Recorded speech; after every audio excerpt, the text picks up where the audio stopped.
Afrique Média, le monde, c'est nous.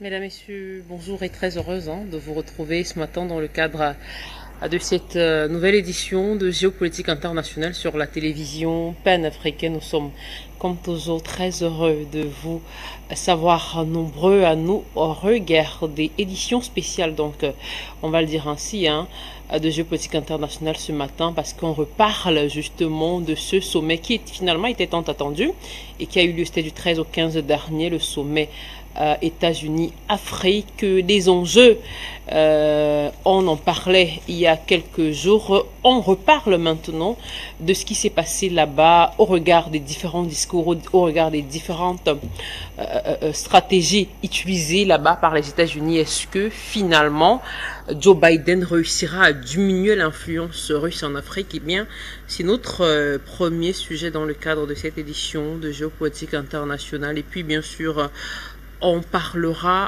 reviendra en Afrique pour parler de la République centrafricaine cette fois-ci. Attentat au colis piégé contre la maison russe à Bangui. À qui profite le crime?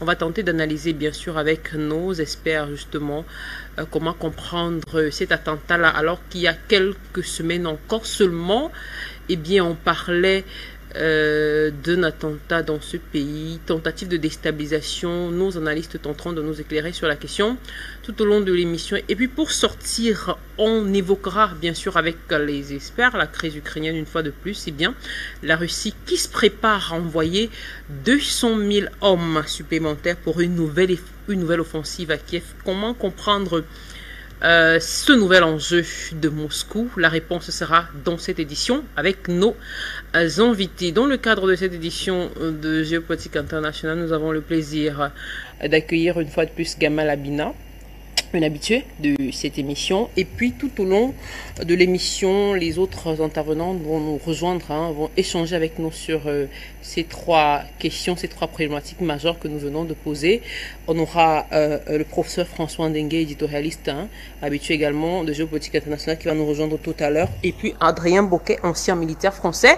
Il est par ailleurs journaliste d'investigation, grand reporter de guerre et actuellement dans le Donbass, si bien. Il va très certainement nous rejoindre dans le cadre de cette émission. Mais en attendant justement que les autres puissent nous rejoindre, on va entrer dans le vif du sujet avec vous en parlant bien sûr de ce sommet Russie-Afrique. Gamal Abina, bonjour à vous. Bienvenue. Merci de nous retrouver en direct. Je vous écoute. Gamal Abina, bonjour. Je ne vous ai pas entendu. Est-ce que vous avez activé votre micro?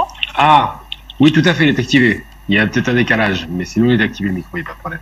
D'accord, très bien. Pas Merci, okay. Merci à vous donc, Gamal Abina, d'être là. Le sommet États-Unis-Afrique était attendu. On en parlait déjà la semaine dernière, vous vous en souvenez.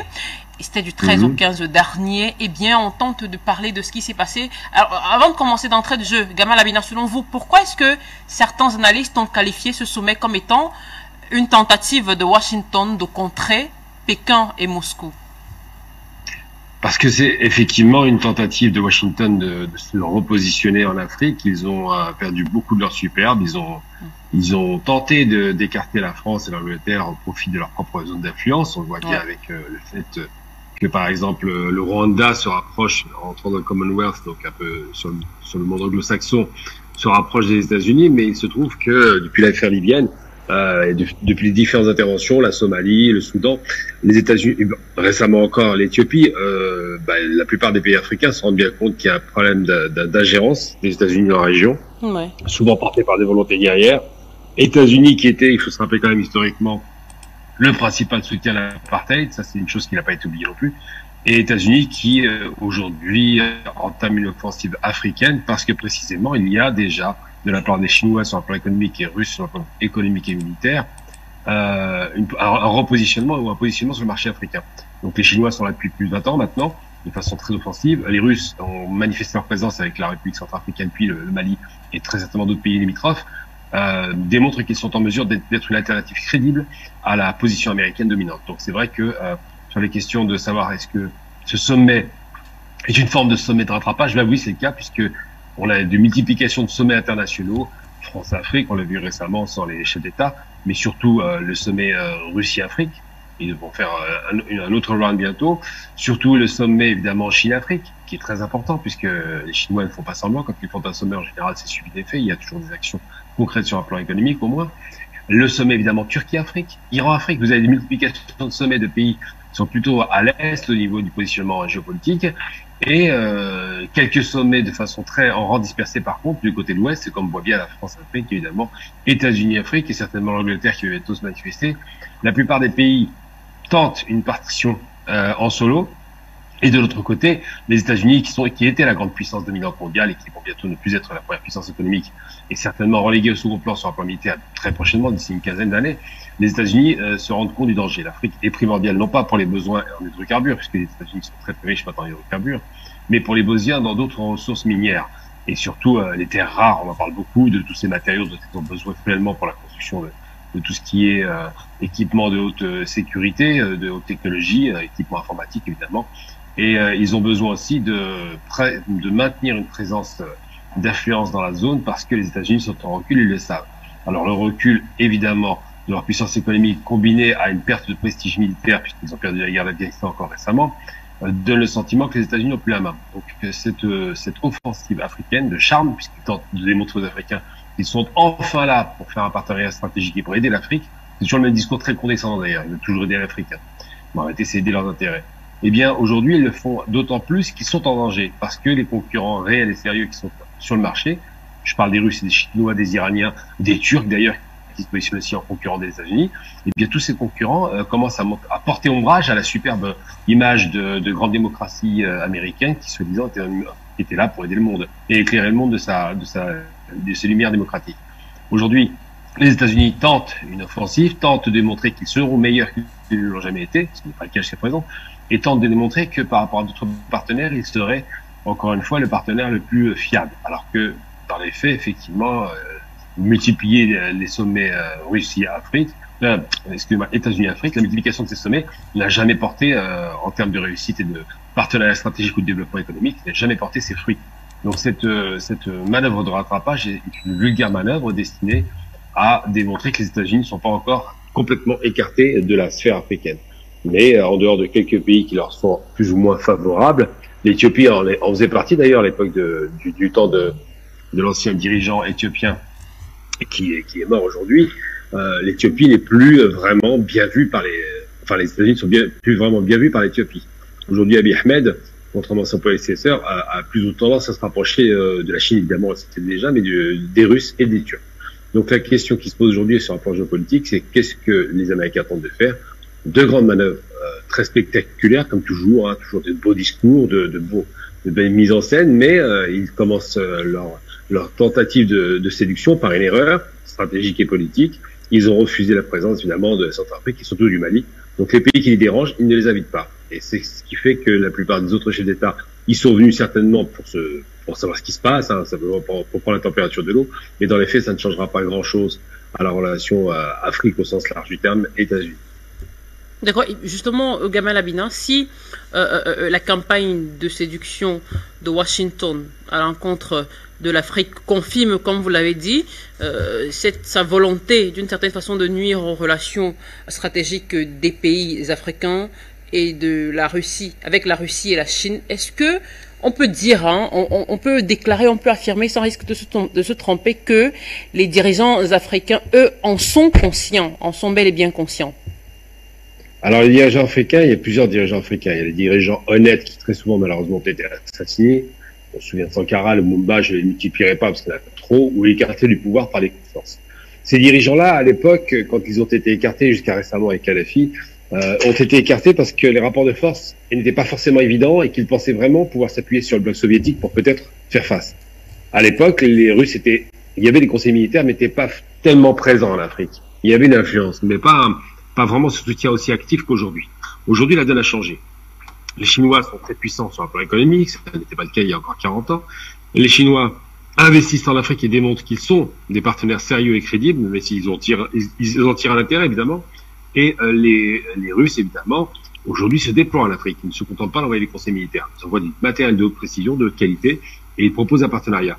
Moi, j'ai coutume de dire qu'on peut s'intéresser à l'idée alors, les Américains sont en danger là-dessus, ils le savent très bien. Parce que l'offensive russe démontre qu'ils vont maintenant sur le terrain et qu'ils proposent ce qu'il y a de mieux en matière de développement et en matière de défense. Ce qui n'a jamais été le cas de la part des États-Unis. Donc c'est vrai que la question qui se pose, c'est est-ce que les États-Unis, en essayant de bousculer les chefs d'État africains, tentent de les influencer. Eh bien, les chefs d'État africains aujourd'hui ne sont pas ce qu'ils étaient hier. Ils ont compris que les rapports de force ont changé. Ils ont compris qu'il y a une application un peu plus sérieuse des Chinois et des Russes. Et je vais même encore pousser le bouchon. Ils ont compris que la lâcheté, pour la plupart dans lesquels ils étaient tombés, n'était pas très payante au niveau populaire. On voit bien qu'il y a des coups d'État qui se multiplient parce qu'effectivement les peuples sont insatisfaits, parce qu'ils ont le choix aujourd'hui. Ces mêmes chefs d'État africains qui souvent pour eux étaient très lâches, il y avait beaucoup de lâcheté, aujourd'hui commencent à retrouver une forme de courage. Alors certains sont courageux, il n'y a aucun problème. Certains font des choix libres et consentis comme au Mali par exemple, ou en Centrafrique, mais beaucoup d'autres sont dans l'expectative. Et ce qui se passe, c'est que ce changement de positionnement est favorable évidemment aux Africains parce qu'ils ont des partenaires, ils ont une multiplication de partenaires sérieux, on va appeler multipolaire, même si je considère que c'est Est et Ouest en vérité. Et la réalité aujourd'hui, c'est quoi? C'est que si ces chefs d'État africains ont compris les rapports de force, ils doivent aussi comprendre une chose essentielle, c'est que ce soit les Russes ou les Chinois, aujourd'hui, ils doivent pousser leur avantage. Si les Chinois et les Russes proposent un partenariat, il faut des transferts de technologie, il faut fabriquer sur place du matériel et des armes, par exemple, il faut des transferts de compétences, il faut de la formation sur place, il faut que l'Afrique se réapproprie ses propres moyens. Et ça, c'est ce qui peut être un enjeu important. Les États-Unis l'ont très bien compris, c'est pour ça qu'ils proposent tout aujourd'hui et n'importe quoi. Mais dans les faits, ils sont déjà en retard par rapport à leurs partenaires russes et les Chinois, qui sont beaucoup plus sérieux. Alors oui, les chefs d'État africains vont dans ce sommet pour voir ce qui s'y passe. Ils voient les rapports de force, ils voient ce qu'on propose. Ils n'y vont pas en y croyant. Personne ne croit au discours américain parce que ce sont très souvent que les discours. Mais ils se disent pourquoi pas aller voir. Il y a peut-être quelque chose à apprendre. Il y a peut-être la possibilité de faire jouer la concurrence. Et c'est ça le rapport qui doit être mis en évidence. C'est le fait qu'ils fassent jouer la concurrence et que la lâcheté, parce qu'il y a des partenaires qui peuvent les soutenir maintenant, qui peuvent les aider pour éviter les coups de force, et bien la lâcheté commence à déserter l'esprit de certains chefs d'État africains. Il y a les hommes courageux, il n'y a aucun problème, mais il y a aussi de grands lâches qui commencent à se dire mieux vaut du côté des peuples que du côté des Américains. D'accord. Merci beaucoup Gamal Abina pour ces explications. Alors parlons à présent des grands absents à ce sommet, Gamal Abina. On sait que les dirigeants du Mali notamment et du Burkina Faso n'ont pas été invités, celui de la Guinée et du Soudan d'ailleurs aussi, et tandis que de l'autre côté, les dirigeants du Zimbabwe et de l'Afrique du Sud, eux, n'ont pas simplement voulu effectuer le déplacement. Alors selon vous, Gamal Abina, comment comprendre ces absences? Alors pour ce qui concerne les 4 États que vous venez de mentionner à l'instant, bon, évidemment, Bangui, quand on parlait du Burkina, du Mali, enfin c'est les États dans lesquels il y a eu le Soudan, parce qu'il y a eu un coup de force, c'est les États dans lesquels il y a une révolution militaire. C'est-à-dire que ce sont des hommes de l'armée qui ont pris le pouvoir, mais qui le font avec une démarche un petit peu à la Sankara de se dire, nous reprenons les choses en main pour nous libérer, nous émanciper enfin de cette tutelle occidentale. Donc les États-Unis, qui sont de leur leçon, préfèrent choisir leur dictateur et pas choisir leur partenaire. Alors quand je dis leur dictateur, c'est que par exemple Sisi au pouvoir, qui est un coup de force aussi, ne leur pose pas de problème parce qu'il est fidèle aux Américains. Tant qu'on est fidèle aux Américains, on peut être un bon dictateur. Toutes les monarchies du Golfe, par exemple, sont toutes des dictatures royales, c'est une dictature, sont fidèles aux Américains, donc ils peuvent parfaitement discuter avec l'Amérique. Et ben pour l'Afrique, c'est pareil. Vous avez évoqué 4 États qui sont 4 États où il y a eu un coup majeur, un coup de force militaire, et ces 4 États, effectivement, sont écartés de la donne, parce que l'Amérique donne toujours des leçons. Erreur stratégique, puisque les Chinois se fichent complètement de donner des leçons. Ils sont pas là pour donner des leçons de démocratie ou de morale. Ils sont là pour un partenariat avec des États. Les États-Unis donnent des leçons. Ils choisissent leur partenaire. Ensuite, l'Afrique du Sud, Zimbabwe, c'est normal. Je l'ai rappelé tout à l'heure. Les États-Unis sont la puissance qui a le plus soutenu l'apartheid raciste sud-africain. Il a fallu attendre très longtemps pour que les États-Unis le lâchent. C'est après la chute du mur de Berlin, donc après la chute du bloc soviétique, que les États-Unis ont finalement consenti à ce que Mandela arrive au pouvoir en 1994. Mais pendant tout le temps, ce système racialiste américain, qui était aussi raciste que celui des Sud-Africains, n'oublions jamais que l'apartheid sud-africain, c'est le pendant de la ségrégation raciale aux États-Unis. Il n'y a aucune différence. C'est juste deux mots qui changent. Mais dans les faits, c'est la même chose. Eh bien, les États-Unis n'étaient pas dérangés par le racisme d'État, l'ont appliqué chez eux et ont soutenu un des États les plus racistes de la Terre, qui était l'Afrique du Sud, colonisé par les Occidentaux qui tenaient tous les pouvoirs. Donc ces deux États, on se souvient parfaitement de cette période-là, ont une tendance à ne pas faire confiance, et c'est normal, aux États-Unis, et n'ont pas besoin de toute façon des États-Unis, puisque déjà, le Zimbabwe, c'est pour des raisons historiques que j'ai expliquées, puis l'Afrique du Sud est déjà membre, et n'a absolument pas besoin des soutiens américains, elle est déjà membre des BRICS. Donc pourquoi est-ce qu'elle irait se perdre avec des adversaires, parce que les Américains, pour l'Afrique du Sud, deviennent des adversaires, alors que ses partenaires des BRICS, la Chine et la Russie, sont ceux qui sont en train de porter leur attention sur l'Afrique.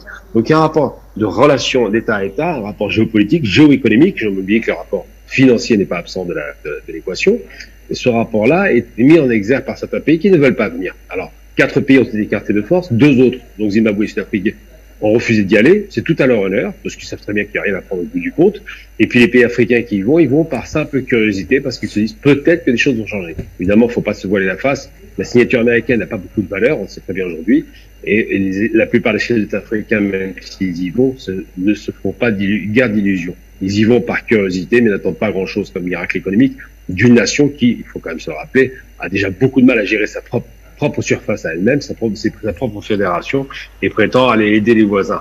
Ils ont du mal à gérer leur propre dette, mais voudraient proposer une dette supplémentaire aux Africains. Je pense que les Africains ne se voilent pas la face, ils savent ce qu'il en est. Quant aux Américains, ils voient une croissance en moyenne de 5% depuis 20 ans en Afrique, ils se disent qu'il y a peut-être encore de l'argent à prendre. Ce sont des hommes d'affaires avant d'être des philanthropes, évidemment, et ces gens-là n'ont aucun intérêt à aider un partenaire africain à se développer. Ils ont un intérêt à prendre les richesses qui sont en Afrique facilement exploitables. D'accord. Alors, Gamal Abina, il faut dire que pendant ces 3 jours de sommet, le président américain Joe Biden a voulu se porter comme le porte-voix, justement, de l'Afrique. Il a dit aussi qu'il comptait se rendre sur le continent. Eh bien, si cela arrive, ce sera la première fois depuis la visite de Barack Obama en Éthiopie en 2015. Qu'est-ce que vous en pensez? Je n'en pense pas grand-chose. Biden est un homme vieux, fatigué, qui fonctionne avec un logiciel du passé. Biden a pratiquement 80 ans, fonctionne encore avec le logiciel de la guerre froide. Pour lui, la guerre froide, c'était avant-hier, c'était il y a 40 ans. Donc c'est rien. C'est-à-dire qu'il se positionne vraiment comme un concurrent des Chinois et des Russes. Il a un problème avec les Chinois, pas seulement pour le plan écologique, mais sur le plan économique, mais sur le plan idéologique. Et il a un problème avec les Russes parce qu'évidemment, il faut toujours rétablir le grand ennemi des États-Unis, qui était la Russie de l'Union soviétique. Donc Biden, lorsqu'il prétend venir, encore une fois, ils aiment bien les symboles, ils aiment bien les décorations, ils aiment bien les choses qui donnent le sentiment qu'il y a un engagement physique, donc un engagement réel. Tout ça, c'est de la poudre aux yeux. Et on se souvient d'Obama qui soit en Éthiopie, ou alors même le discours du Caire, ce fameux discours du Caire où Barack Obama prétendait se réconcilier avec le monde musulman. Ça n'a pas été très long avant qu'il ne détruise l'Irak. Ça n'a pas été très long avant qu'il bombarde régulièrement avec des drones l'Afghanistan et surtout la Libye, par exemple, qui a été détruite aussi. C'est plutôt la Libye d'ailleurs qui a le plus subi. Donc Barack Obama a pris des postures qui ont l'air super bien, super sympathiques sur le papier. C'est un joueur de trompette si on veut, mais dans les faits, ça n'a pas donné grand-chose. Il n'y a pas eu de développement, alors qu'il se réclamait de l'Afrique lui-même parce que son père est africain. Barack Obama est un produit de l'école américaine, c'est un produit du système américain. C'est un homme qui défend la nation qu'il aime, que sont les États-Unis. Biden, c'est pire encore, parce que Biden, c'est quasiment le produit de la guerre froide. Au moins, Obama avait la jeunesse pour lui. Biden, c'est un produit de la guerre froide qui est resté avec un vieux logiciel de la guerre froide, qui a besoin d'un adversaire pour justifier de dépenses militaires faramineuses aux États-Unis. 700 milliards de budget militaire. Ça n'a pas arrêté d'augmenter depuis l'ère, d'ailleurs, c'était l'ère, ça fait quoi, 20 ans maintenant? C'était l'ère de la famille Bush. C'est eux qui ont vraiment fait exploser les budgets d'armée, justifiés par les guerres qu'ils menent à droite et à gauche.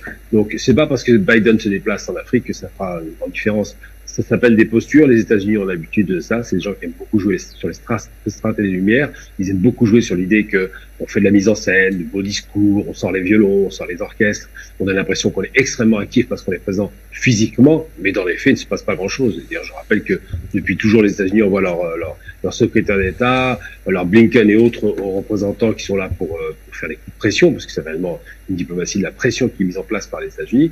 Mais dans les faits, ça ne fera aucune différence. Il ne se passera pas grand-chose parce que malheureusement, lorsque vous avez un partenaire qui cherche d'abord son profit avant un partenariat gagnant-gagnant, il n'y a aucune chance que sa politique, même s'il se déplace en tant que chef d'État physiquement en Afrique, ne fasse de différence. Je suis même pas sûr qu'il se rappellera de ce déplacement d'ailleurs. Alors justement, Gamal Abina, vous parlez de partenariat gagnant-gagnant. Vous le réitérez à chaque fois lors de vos propos. On sait que si d'ailleurs Joe Biden a promis de se rendre très prochainement sur le continent africain, et c'est parce que, et vous le dites constamment, l'Afrique est désormais un enjeu géopolitique majeur. Alors parlons justement de ce qui a été dit pendant ce sommet au plan financier. Les États-Unis ont tenté de convaincre justement les dirigeants africains, certains dirigeants africains, de leur parfaite coopération, de leurs bonnes intentions, en promettant par exemple 55 milliards de dollars de coopération publique sur 3 ans et 15 milliards d'accords privés ont été conclus, il faut le dire, lors du sommet. D'ailleurs, un ambassadeur spécialiste du continent a même été nommé pour s'assurer que tous ces engagements soient respectés. Est-ce qu'une fois de plus, c'est de la poudre aux yeux? C'est non seulement la poudre aux yeux, mais en plus c'est insultant. Alors je vous donne déjà les sommes que vous m'avez données, effectivement, 55 milliards plus 15 milliards secteur privé, c'est pas très sérieux. Alors je vous donne des échelles de valeur. Hein. Le continent africain, c'est 1,2 milliard d'habitants à peu près, ouais, avec une projection à presque 2 milliards en 2005. Donc c'est un continent qui est très riche, mais sous-exploité, on le sait. Avec le Mali, c'est un pays qui est riche, mais qui n'est pas exploité en termes de ressources. C'est un continent qui a une jeunesse extraordinaire, plus de 60% de la population, voire 70% dans certaines zones. C'est un continent dont certains pays, je vais prendre l'exemple le plus évident, l'Algérie par exemple, cette année va générer plus de 50 milliards de recettes d'hydrocarbures. Donc comment peut-on dire à l'échelle d'un continent qu'on va investir 55 milliards de dollars, une goutte d'eau, je le rappelle, une vulgaire goutte d'eau, alors que c'est le budget de l'Algérie en termes de recettes d'hydrocarbures. Ça veut dire qu'on voudrait donner à l'Afrique moins du 6e du budget annuel français pour boucler ses comptes. Vous vous rendez compte ce que ça représente? Pour le continent le plus grand de la Terre, avec 1,2 milliard d'habitants, on donne 55 milliards. Si on ramène ça à l'échelle de l'individu, ça devient des gouttes d'eau. Et quand on dit qu'on va investir des sommes aussi ridicules en prétendant que c'est un plan de relance, je prends l'exemple très concret. L'Allemagne va investir 200 milliards de dollars dans sa propre économie. L'Allemagne. C'est vous dire que réellement le rapport de mépris de ce point de vue-là, de donner le sentiment qu'on fait de la mendicité, qu'on prétend faire un effort conséquent alors que c'est marginal, ce n'est pas très sérieux. Donc il ne faut pas prendre ça au sérieux. Les sommes dites en milliards ont l'air importantes dans l'absolu, mais dans les faits, si vous comparez à, je vous dis, au simple budget de l'État algérien par rapport aux hydrocarbures, ça devient une goutte d'eau. Donc réellement, donner un budget à l'Afrique qui correspond au budget même pas d'un État, c'est pas très sérieux, mais c'est ce qu'on appelle la poudre de perlimpinpin. On fait des grands effets d'annonce, on donne des grosses sommes qui sont pas vraiment très claires, on prétend que quelqu'un serait là pour vérifier que ce sera appliqué, on prétend qu'on sera donc sérieux cette fois-ci. De la part d'un État qui se veut ultra-rationaliste comme les États-Unis, c'est quand même très surprenant qu'en 60 ans, ils n'ont pas été capables de trouver quelqu'un qui appliquerait de façon avec une certaine célérité ces soi-disant propositions et qui aujourd'hui, miraculeusement, parce qu'il y a des concurrents qui s'installent, prétend faire des propositions qui, encore une fois, restent à la marge. 55 milliards de dollars plus 15, ça fait 70 milliards. C'est une goutte d'eau à l'échelle d'un continent qui, il faut quand même s'en rappeler. Je donne un autre exemple très concret. La Coupe du Monde a coûté 230 milliards d'investissement du Qatar. 230 milliards. Les États-Unis voudraient un partenariat en mettant 50 milliards, une goutte d'eau sur un continent, sur le plus grand continent de la planète. Non, on n'est pas dans le sérieux. Alors que tout est à construire, les infrastructures sont à construire. Il faudra au bas mot 2500 milliards pour être un peu sérieux. Et ça, ils ne proposeront jamais 2500 milliards parce qu'ils ne veulent pas qu'il y ait un développement et un partenariat gagnant-gagnant. Ça les intéresse pas du tout. Donc, on ne peut pas se tromper d'ennemis. Les États-Unis savent très bien ce qu'ils font. Ils font la poudre de perlimpinpin. Ils font croire qu'ils aident, mais ils n'aident pas. Ils n'aident que leurs entreprises à s'installer et à continuer à faire ce qu'ils ont toujours fait, à savoir l'exploitation des richesses à bon compte et pas cher. D'accord, je vous remercie, Gamal Abina, merci beaucoup pour toutes ces explications. On va à présent accueillir le professeur François Ndengue qui nous a rejoint dans le cadre de cette édition de Géopolitique Internationale. Bonjour à vous, professeur François Ndengue, bienvenue, merci de nous retrouver en direct. Bonjour à vous et bonjour à tous vos téléspectateurs. D'accord. Merci, professeur Ndengue. Merci pour votre présence. Alors, on va poursuivre avec vous cette thématique, cette première thématique qu'on a abordée concernant justement le sommet États-Unis-Afrique. Le président Joe Biden qui veut tenter de réduire, voilà, on va le dire ainsi, l'influence russe en Afrique, du moins c'est ce que pensent les experts. Qu'est-ce que vous en pensez, professeur François Ndengue? Est-ce que vous pensez que Joe Biden, qui tente de peser autant que la Russie et la Chine sur le continent, a réussi son pari pendant ce sommet de 3 jours? Alors, la première chose, c'est la personne, le président Biden. Moi, je voudrais lui accorder la bonne foi. Et parce que le président Biden, c'est un vieux de la politique américaine. Et le président Biden, ça surprendra peut-être certains, connaît mieux l'Afrique que par exemple le président Obama.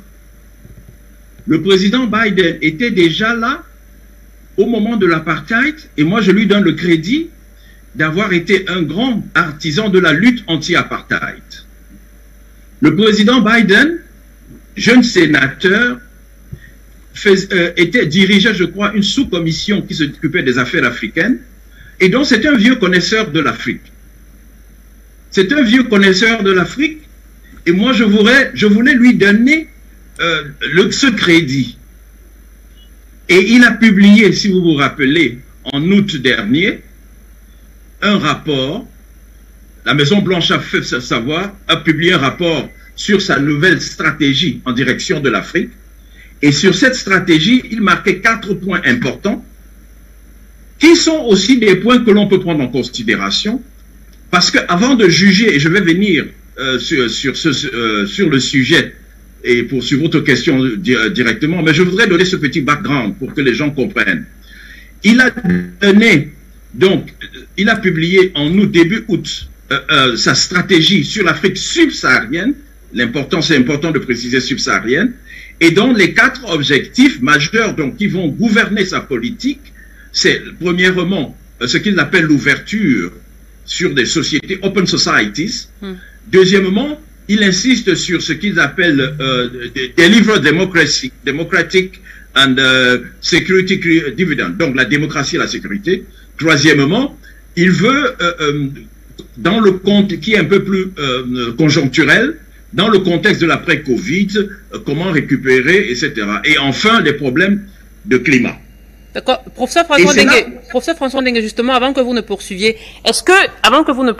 justement, pour répondre à ma question, est-ce que c'est cette connaissance de l'Afrique, justement, qui, d'une certaine façon, peut prouver cet intérêt? Je veux dire, on a l'impression de voir un Joe Biden qui rompt le désintérêt apparent, justement, que Trump, lui, il avait vis-à-vis de l'Afrique. Est-ce que c'est cette connaissance de l'Afrique qui fait cela? Moi, je peux vous dire, enfin, de ce que je sais, je peux me tromper, mais le président Biden est parmi les derniers présidents américains, celui qui connaît le mieux l'Afrique.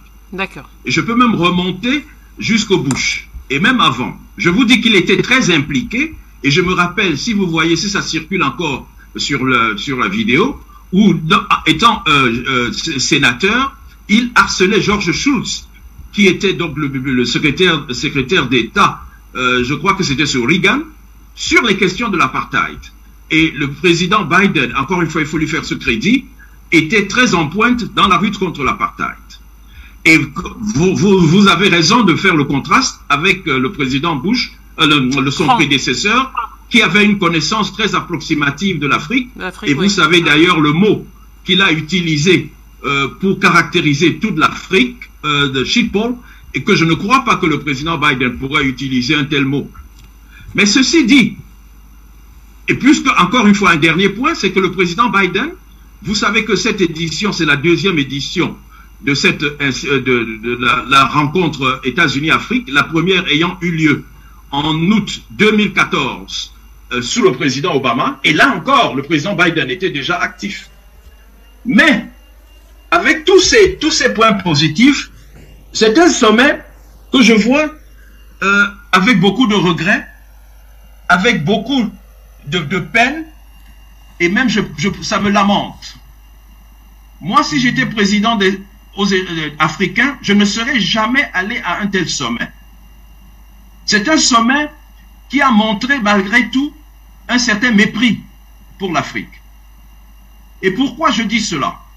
Je dis cela premièrement parce que vous ne pouvez pas réunir 59 États, 49 États, une cinquantaine de chefs d'État, 49 plus précisément je crois, sans qu'il y ait un agenda qui a été préparé, et je dis bien préparé en commun.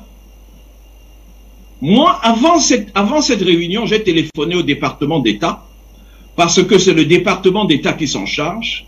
J'ai même été inscrit pour participer. Je pouvais y participer, mais délibérément, j'ai refusé d'y aller. Parce que j'ai demandé au département d'État, donnez-moi le calendrier, qu'est-ce qui va être discuté et qui va intervenir dans quelle séance. On ne peut pas traiter l'Afrique de cette façon. Et je suis surpris que nos dirigeants, je parle avec beaucoup de respect pour nos dirigeants, mais il faut qu'ils-mêmes, ils se respectent pour qu'on les respecte. Deuxièmement, si vous avez vu, le président Biden a eu très peu d'interactions avec ses homologues africains. C'est le président, c'est le ministre des Affaires étrangères, qu'on appelle là-bas le secrétaire d'État, à savoir Anthony Blinken, qui les a reçus.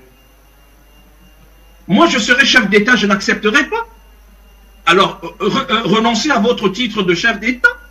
Quand vous êtes chef d'État, les règles élémentaires de la diplomatie veulent que vous traitiez d'égal à égal avec votre chef d'État. Il est beau être le chef d'État des États-Unis, il est chef d'État comme vous. Mais vous êtes 49, vous vous laissez manipuler, c'est le terme que je suis obligé d'utiliser, vous vous laissez manipuler et vous vous laissez, comme des écoliers, il faut voir comment ils sont assis en face du secrétaire d'État, Anthony Blinken. Moi, président de la République, je n'accepterai jamais d'être traité de cette façon. Je suis surpris que nos dirigeants l'acceptent. Et maintenant, il y a encore 2 points. L'avant-dernier point, c'est le suivant. Quand on a vu ça et qu'on suit de loin, parce que vraiment j'ai suivi ça de loin, j'étais dégoûté. J'étais vraiment dégoûté et bien que ayant la possibilité d'y assister, j'ai refusé d'y aller. Et ayant été inscrit d'ailleurs pour y aller, j'ai refusé d'y aller. Quand on voit ça, on voit maintenant le contenu. De tous nos chefs d'État, et encore je voudrais parler très respectueusement à leur égard, est-ce qu'ils peuvent rentrer chez eux et montrer à leur population, voici le résultat de mon déplacement. Vous déplacez une cinquantaine de chefs d'État. Supposons que chaque déplacement coûte au bas mot 10 millions, peut-être 10 millions de dollars. Je ne sais pas combien ça coûte. Vous multipliez, c'est des sommes énormes qui sont dépensées. C'est des sommes énormes, des billets d'hôtel, etc., etc. Pouvez-vous me dire quel est le résultat concret que vous rapportez à vos populations? Je rappelle toujours l'article 6 de la Déclaration des droits de l'homme. Le début de l'article 6 de la Déclaration dit « La loi est l'expression de la volonté générale ». Ici, ils agissent dans un cadre de loi. Les dirigeants africains, l'expression de la volonté générale des Africains est où ici? Quand vous allez rentrer, vous auriez d'abord même dû préparer en concertation avec eux. Et maintenant, puisque la volonté générale des Africains doit être entendue, et c'est cette volonté que vous devez suivre, vous avez l'obligation de venir leur rendre compte. Tous ces chefs d'État qui se sont déplacés, j'attends de voir qu'ils viennent devant leur population et qu'ils rendent compte, ou bien leur Parlement, c'est-à-dire indirectement la population via le Parlement, pour rendre compte des bienfaits et de l'apport concret qui est sorti dans cela. Je vais commenter sur un dernier point, mais je ne vais pas commenter, je vais réserver mon avis sur les 55 milliards plus tard. Parce que ce que notre ami vient de dire est tout à fait exact. Mais je voudrais rajouter quelque chose. Mais le dernier point sur lequel je voulais insister, et que j'avais déjà mentionné lors du premier sommet, parce que figurez-vous, j'ai assisté au premier sommet. C'est-à-dire en août 2014, j'étais là et j'étais même au premier rang devant le président Barack Obama. Et déjà à cette époque, pour ce que j'avais pu voir, j'avais dit, il est inadmissible que les chefs d'État africains viennent aux États-Unis et oublient qu'il y a des Africains aux États-Unis. Il y a 2 catégories d'Africains aux États-Unis et c'est une honte. Et c'est là où vraiment j'ai des larmes. Je me demande si ces chefs d'État n'ont pas de conseillers. Je me demande si ces chefs d'État n'ont pas d'historiens. Je me demande si ces chefs d'État n'ont pas d'universitaires ou de gens qui connaissent la chose, qui peuvent leur expliquer ce qui se passe. Vous ne pouvez pas venir aux États-Unis en groupe comme vous êtes, et même individuellement, mais encore plus en groupe, et ignorer d'organiser une réunion avec votre diaspora. Et quand je parle de diaspora, je parle de diaspora au sens de l'Union africaine, c'est-à-dire toutes les personnes d'ascendance africaine, donc obligatoirement les Africains américains, qui sont un atout incroyable que les dirigeants africains ne savent pas utiliser et qui n'attendent que cela. Vous ne pouvez pas, en tant que chef d'État de l'Afrique, sachant les conditions dans lesquelles ces enfants vous ont été arrachés par l'esclavage, toutes les souffrances qu'ils ont endurées, vous ne pouvez pas venir aux États-Unis et ne pas préparer une rencontre avec eux. Et je ne crois pas que le président Biden vous l'aurait interdit. Je vous dis que le président Biden connaît bien l'Afrique et le président Biden est peut-être l'un des présidents les plus antiracistes que les États-Unis d'Amérique aient jamais eu. Puisque c'est le seul, vous pouvez même voir lors de ces débats contre Trump, il est le premier chef d'État américain à avouer qu'il y a un racisme systémique et qui s'est engagé à le combattre. Donc sur ce point-là encore, on peut lui donner un point positif. Il est un président, et si les dirigeants africains avaient exprimé la volonté de rencontrer la communauté, d'abord diaspora, ça c'est normal, mais peut-être la communauté africaine-américaine, qui sont des Africains, et qui se réclament comme tels pour la plupart. Si les dirigeants africains avaient essayé de le faire, je suis sûr que le président Biden l'aurait accepté. Parce que c'est un antiraciste. Et lui-même, il sait, et lors de ce débat avec Trump, il a lui-même dit, et je cite presque mot sur mot, moi j'ai une fille, si ma fille sort, je n'ai pas peur.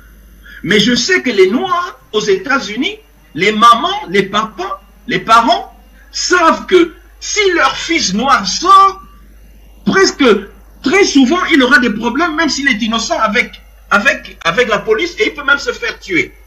Et c'est sur cette base courageuse que le président Biden a dit qu'il allait combattre le racisme systémique des États-Unis d'Amérique. Et donc, vous avez la chance, une conjoncture d'événements favorables comme cela, vous êtes des chefs d'État, mais parce que vous avez complètement oublié la continuité historique, vous ignorez que vos fils, vos enfants, vos frères, vos cousins, vos tantes sont là présents et attendent de vous. Et je vais terminer sur ce point, le point suivant, qui m'avait marqué et qui m'avait déjà choqué lors du premier sommet. Je vous dis que c'était en août 2014 et que j'étais présent. Et George Brown, l'Américain qui avait été tué par la police, comme je crois que c'est Mike Brown, quelque chose, c'était autour de cette date. Et j'attirais déjà l'attention. Pourquoi ne pouvait même pas faire un communiqué? Je dis bien un communiqué pour soutenir la famille. Et vous avez vu qu'on peut tuer des Noirs aux États-Unis. Les dirigeants africains ne disent rien. Ce n'est pas normal. Est-ce que vous trouvez cela normal? Donc pour moi, pour toutes ces raisons, je trouve que ce sommet est un sommet raté. Je trouve que c'est un sommet même honteux et ça me fait pleurer. D'accord, merci beaucoup à vous, professeur François Ndenge. Alors, une dernière question sur ce sujet, Gamal Abina, avant de poser aussi une autre question à professeur François Ndenge, avant de sortir de ce sujet et passer à notre deuxième thématique. Alors, Gamal Abina, notre question, notre interrogation principale justement sur cette thématique tournait autour de savoir si effectivement le président américain Joe Biden va réussir ou alors a réussi, d'après, si on s'en tient uniquement au déroulement de ce sommet 3 jours, a réussi à diminuer ou à réduire l'influence russe en Afrique. Alors, selon vous, Gamal Abina, est-ce que, au sorti de ce sommet, on peut dire qu'une nouvelle impulsion a été donnée aux relations États-Unis-Afrique? Non, absolument pas. D'abord, il y a une chose qui fait qu'il ne peut pas avoir réussi à réduire l'influence, c'est qu'il a écarté les pays qui étaient déjà sous influence. Quand on écarte les pays sous influence, on ne cherche pas à les convaincre. On les a mis au banc des nations du point de vue américain.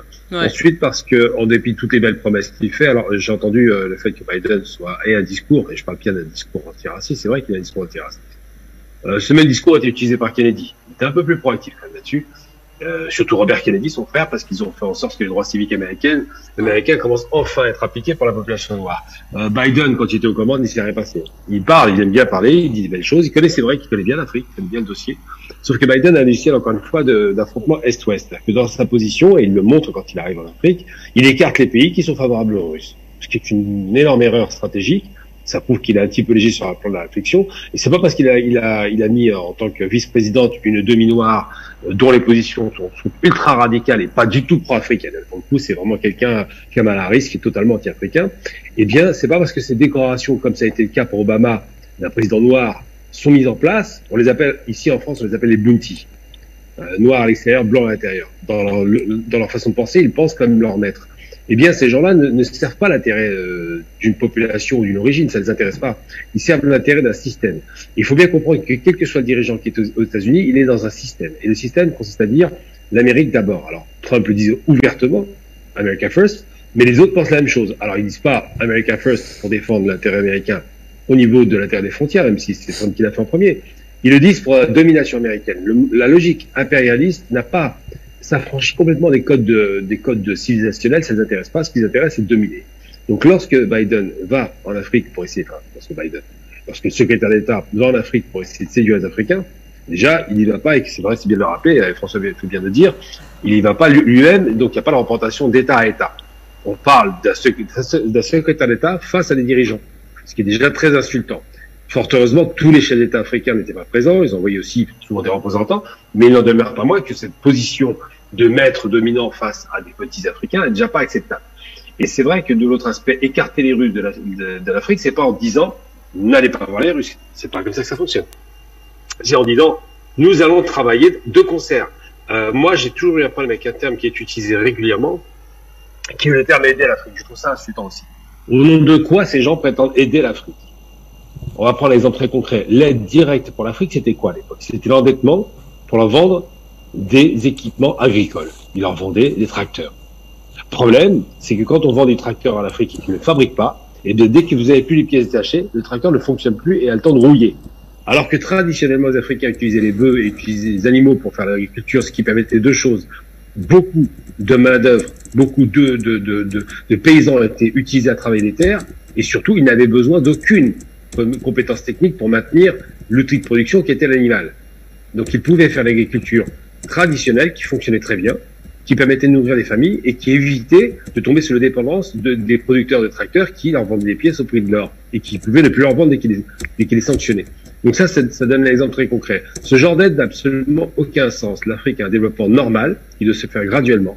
N'a pas besoin de ce genre de fausse solution à l'américaine.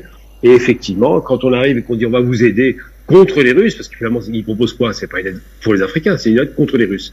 Eh bien, c'est une position politique qui veut tout dire, qui dit qu'il n'y a pas d'intérêt pour les Africains, mais qu'il y a un intérêt géopolitique pour les Américains. Donc quand on sait que l'objectif des États-Unis, c'est d'écarter les Russes, eh bien, il faut bien se mettre dans la tête que l'objectif des États-Unis n'est pas aider l'Afrique, n'est pas de faire un partenariat stratégique ou un partenariat d'entraide. Quant aux montants proposés, ils sont tellement ridicules que je ne vais pas y revenir, mais surtout, la position américaine reste une position de mal dominant. Il se croit encore en posture néocoloniale ou en posture ségrégationniste. Ça n'est pas acceptable. Donc je pense que la première erreur, c'est d'avoir refusé que tous les chefs d'État et de gouvernement soient présents. Ils ont écarté ceux qui les dérangeaient, donc c'est déjà une erreur. Pour écarter les Russes après, c'est compliqué parce que ces gens qu'ils ont écartés sont totalement acquis à la Russie aujourd'hui. Et deuxième erreur, effectivement, c'est de penser que la politique du portefeuille et du porte-monnaie avec des sommes aussi ridicules va séduire les Africains. C'est pas des imbéciles, ils connaissent leur propre budget, donc je pense que l'erreur dans laquelle sont tombés les Américains, une fois de plus, c'est une erreur qui est liée à une arrogance naturelle parce qu'ils se croient les plus forts. Je rappelle pour finir que les États-Unis, le bonheur africain qu'ils ont apporté, c'est la destruction de la Libye, la destruction de la Somalie, la partition du Soudan et donc la guerre au Soudan. Ils ont pratiquement engagé une guerre assez catastrophique du côté de l'Éthiopie en soutenant le Tigré. À chaque fois qu'ils sont intervenus, c'est pour créer des guerres et que Biden n'est pas un faiseur de paix, mais est un va-t-en-guerre. Souvenons-nous, et c'est important, je le rappelle de façon très claire aujourd'hui, que soi-disant il était contre la guerre en Irak, mais qu'en 2003 pour le surge, donc le renforcement de la guerre en Irak, il a voté les budgets comme Kamala Harris, en faveur de la guerre. Donc Biden travaille pour les États-Unis et a prouvé en 2003 que c'était pas un homme de paix, mais un homme de guerre. J'en veux pour preuve aujourd'hui. On a eu 4 ans d'un Trump ultra radical, mais qui était... Bonjour à tous, excusez-moi, je vais vous couper. Est-ce que vous pouvez me mettre... je suis sur la ligne de front, je peux pas rester longtemps. Je peux vous faire un point sur la situation? Très bien. Voilà, je suis désolé. D'accord, professeur François Ndengue, on reviendra vers vous tout à l'heure pour vous poser une dernière question sur ce sujet. Et Gamal Abina, alors, avant que vous ne puissiez terminer vos propos, s'il vous plaît, on va en direct du Donbass. Je prendre Adrien Bouquet qui est avec nous. Il devait nous rejoindre dans le cadre de cette émission. Voilà, il est sur le terrain. Que se passe-t-il de votre côté, Adrien Bouquet? Bonjour à vous, bienvenue. On vous écoute. Oui. Donc je suis actuellement sur la ligne de front au niveau de Donetsk et Matrivavka.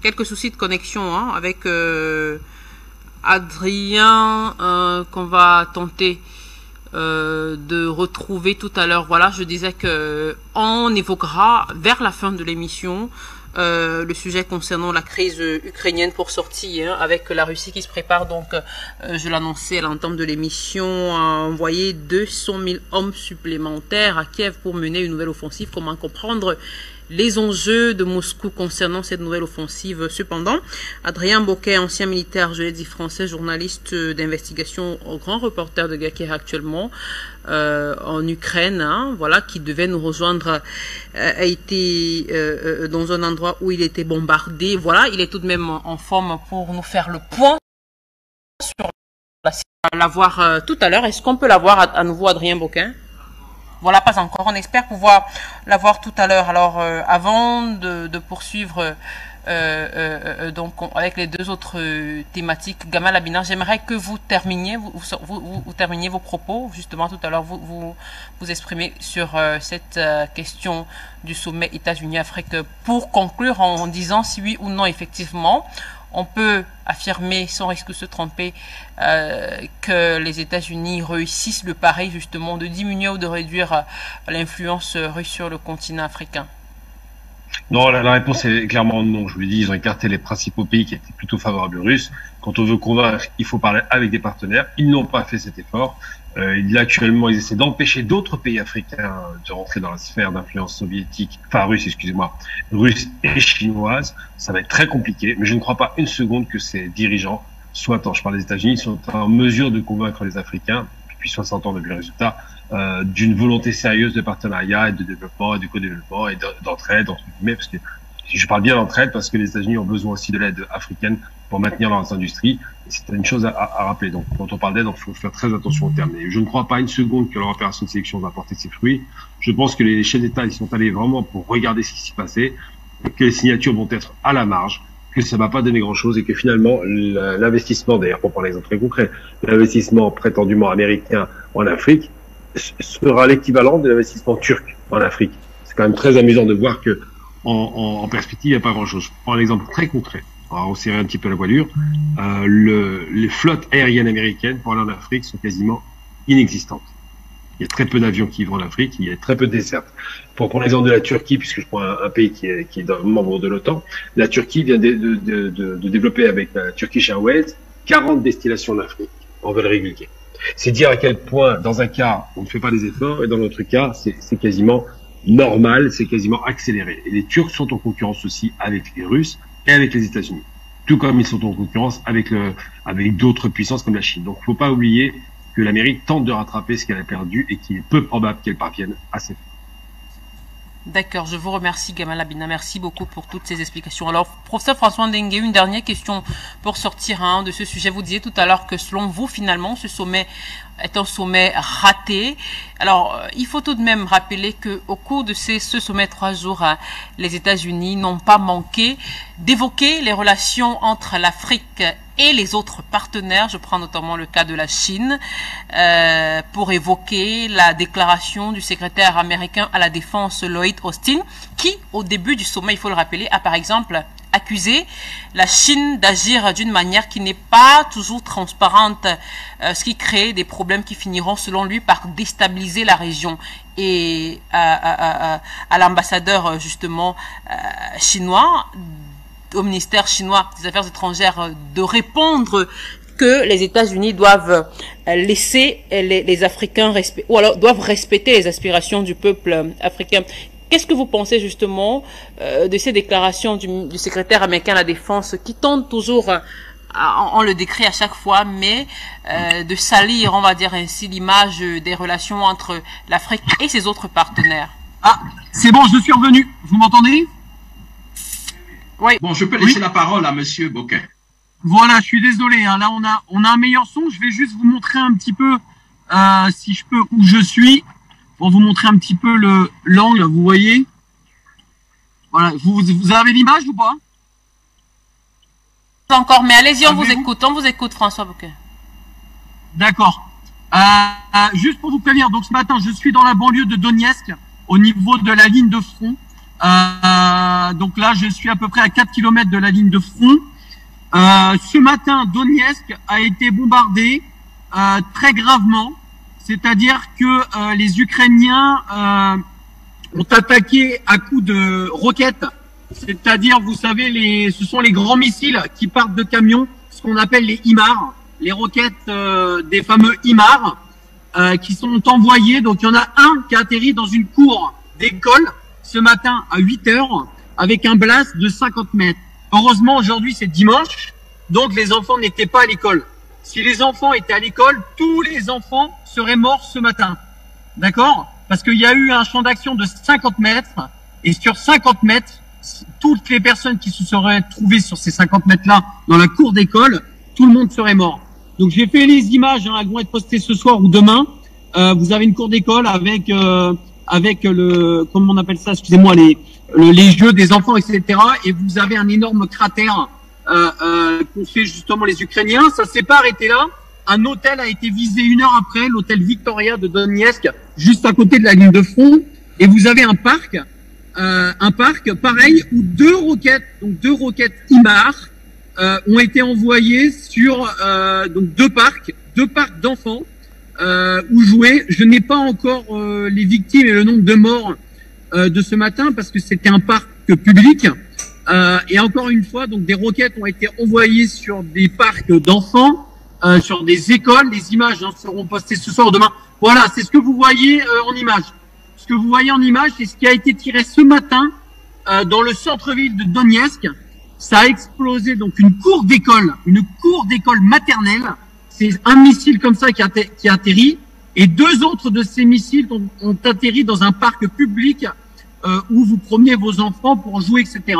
C'est inadmissible. Encore une fois, en Occident, on n'en parle pas. C'est-à-dire que ces HIMARS-là, ce que Macron donne aux Ukrainiens, les Ukrainiens s'en servent pour tirer sur Donetsk dans des écoles et dans des parcs et tuent des enfants tous les 2-3 jours. On n'en parle pas, c'est volontaire. Ici à Donetsk, en moyenne, il y a entre 3 à 8 morts par semaine et entre 10 à 20 blessés civils. Hein. Je ne vous parle que de civils. Parce que ces HIMARS, là, ces missiles que vous voyez à l'écran, sont envoyés dans des résidences, dans des bâtiments, dans des parcs pour enfants, dans des écoles, etc. Et volontairement, la France et l'Occident ne montrent pas les images que je fais moi ou d'autres journalistes. Hein. C'est-à-dire que les images qu'on fait, on ne les invente pas. Hein. Aujourd'hui, vous avez vu comment je dois m'équiper pour faire des images, pour être journaliste. Je suis obligé d'être équipé comme ça pour vous montrer ce qui se passe actuellement. Et là, aujourd'hui, on a encore bombardé comme hier. Hier, j'étais en direct avec votre collègue. J'ai été bombardé en direct. Je ne sais pas si vous avez les images d'hier. Et normalement, le bruit, il y a eu 3 impacts. Et on a été coupé. Le bâtiment en face de moi a explosé. J'ai récupéré un morceau donc de roquette, de missile que je voulais vous montrer aujourd'hui. Mais malheureusement, c'est pas possible. Donc, je vous le montrerai peut-être le week-end prochain. Adrien, est-ce que vous m'entendez? Est-ce que vous m'entendez?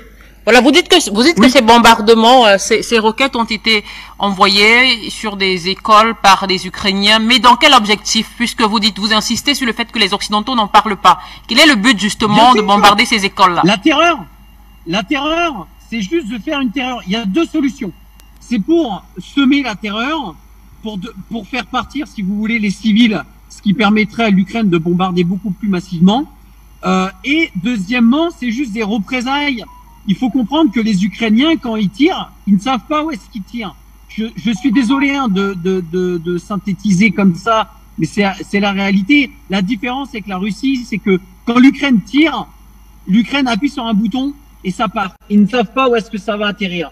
La Russie, quand ils tirent précisément. Alors oui, vous allez me parler, vous allez me dire, oui, Monsieur Bocquet, mais on a vu aussi des missiles ou des morceaux de missiles atterrir dans des parcs en Ukraine, etc. Non, c'est totalement faux. Ce que vous avez vu à Kiev, les morceaux qui sont atterris dans des parcs, etc., ce sont pas des missiles. Ce sont des missiles qui ont été interceptés. Je m'explique. Les missiles sont envoyés par la Russie sur une cible précise, d'accord, une infrastructure militaire, etc. C'est intercepté par la défense ukrainienne. Donc la défense ukrainienne vient exploser en l'air le missile russe et tous ces débris-là tombent.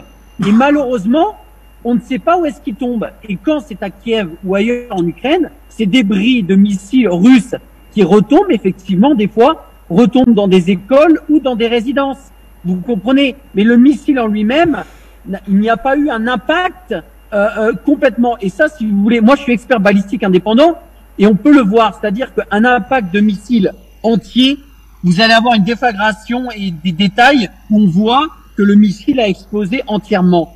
Et si le missile, si c'est juste, si vous voulez, un morceau, on peut le distinguer. Mais quelqu'un de lambda ne fait pas la différence. Il voit un trou, il voit des dégâts, il pense que c'est un missile. Non, c'est juste des morceaux de missiles qui ont été interceptés. Ça, c'est pour la partie Ukraine. Moi, ce que je montre ici dans le Donbass, ce sont des impacts. On a le missile qui est entier. Alors, certains sont interceptés, d'autres ne sont pas interceptés. Vous avez la ligne de front à quelques kilomètres et si vous voulez, ils tirent un petit peu à l'aveugle sur Donetsk pour semer la terreur, pour faire partir les civils et pour faire payer surtout la Russie de l'annexion du Donbass. Et chacun m'a rappelé que c'est le Donbass qui a choisi d'être annexé. Ce sont la population qui a choisi d'être russe. C'est pas la Russie qui a dit vous allez être russe. Donc il faut aussi respecter le choix de la population du Donbass. Absolument. C'est eux qui ont choisi d'être russes, c'est leur problème. Donc, alors, Adrien, une dernière question, une toute dernière question. Est-ce que la situation qui prévaut actuellement à Donetsk, dans le Donbass et même à Kiev, est-ce que, selon vous, ça démontre, ça présage que la situation de la crise ukrainienne va perdurer, ou alors peut-être que dans des... Ça va empirer. Ça va empirer. Qu'est-ce que ça présage, selon vous, la situation qui prévaut actuellement? Pire. Moi, je suis là depuis le mois de mai. Ça fait presque, ça fait 8 mois que je suis ici, hein, sur la ligne de feu, même si j'ai fait des allers-retours à Moscou, etc. Donc, moi, je suis sur place. Je vis les combats. Pas, excusez-moi, hein, pas comme les journalistes ou les petites putaclics, excusez-moi, à Paris, qui sont derrière des bureaux et qui imaginent ce qui se passe ici. Ça, c'est la première des choses. Parce qu'entre ce qu'on vous dit et ce qui se passe réellement ici, il y a une énorme différence. Ici, il y a, malgré que ça soit l'hiver, les bombardements sont de plus en plus intenses, même à Donetsk. Et malheureusement, ça présage rien de bon pour le printemps. Je vous explique, c'est-à-dire que les troupes, entre guillemets, hein, je synthétise, restent au chaud pendant cet hiver qui est rude et qui est en train d'arriver. Hein. On a là à Donetsk, on a eu jusqu'à moins 14 hein, degrés. On n'a pas encore de neige à Donetsk, mais à 30 km, il y a de la neige. Bref, mais les conditions sont très rudes. Hein. Là, il pleut, il fait 0 degré, tout est gelé. Les conditions sont très rudes, donc les attaques sont vraiment à coups de roquettes, à coups de missiles, à coups d'obus. Dès que le printemps va arriver, vous allez avoir les attaques, ce qu'on appelle terrestres. Et là, ça va être horrible, un petit peu comme à Bakhmout. À Bakhmout actuellement, vous avez donc Wagner qui est rentré dans la ville de Bakhmout là depuis 48 heures. Les combats sont intenses. Les pertes de militaires ukrainiennes sont estimées à 200 militaires par jour sur des combats urbains. Donc, malgré l'hiver, il y a quand même des combats urbains avec des centaines de morts tous les jours. Alors qu'il fait froid, qu'il y a de la neige, etc. Alors, imaginez dans 3 mois, quand Pâques va arriver et que les chaleurs vont arriver et qu'on va dire au niveau terrestre et que les chars vont moins s'embourber, qu'il y aura moins de boue, etc. Moi, je pense que la guerre qui va arriver là dans quelques mois, passé l'hiver, va être terrible. Ça va être la guerre de l'année dernière en 3 fois pire. Ça, c'est ce que je vous donne, c'est ce que je vis aujourd'hui. On sent qu'il y a une préparation.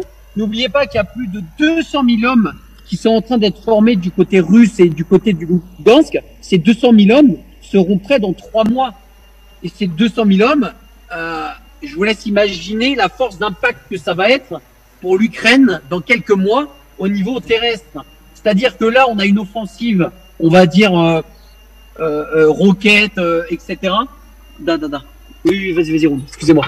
On reprend la route parce que c'est dangereux, donc on roule. Si ça coupe, vous inquiétez pas. Là, il va y avoir une offensive. Là, si vous voulez, donc on a les offensives missiles, etc., qui sont extrêmement intenses et de plus en plus intenses. Et dans 2-3 mois, on va avoir ça, mais plus le terrestre, c'est-à-dire les chars, etc. Parce qu'il faut pas oublier que tout ce qui est motorisé ont énormément de mal. C'est-à-dire qu'il y a énormément de boue, les conditions sont très compliquées. Il y a quand même des combats de chars, etc. Mais ils sont très limités.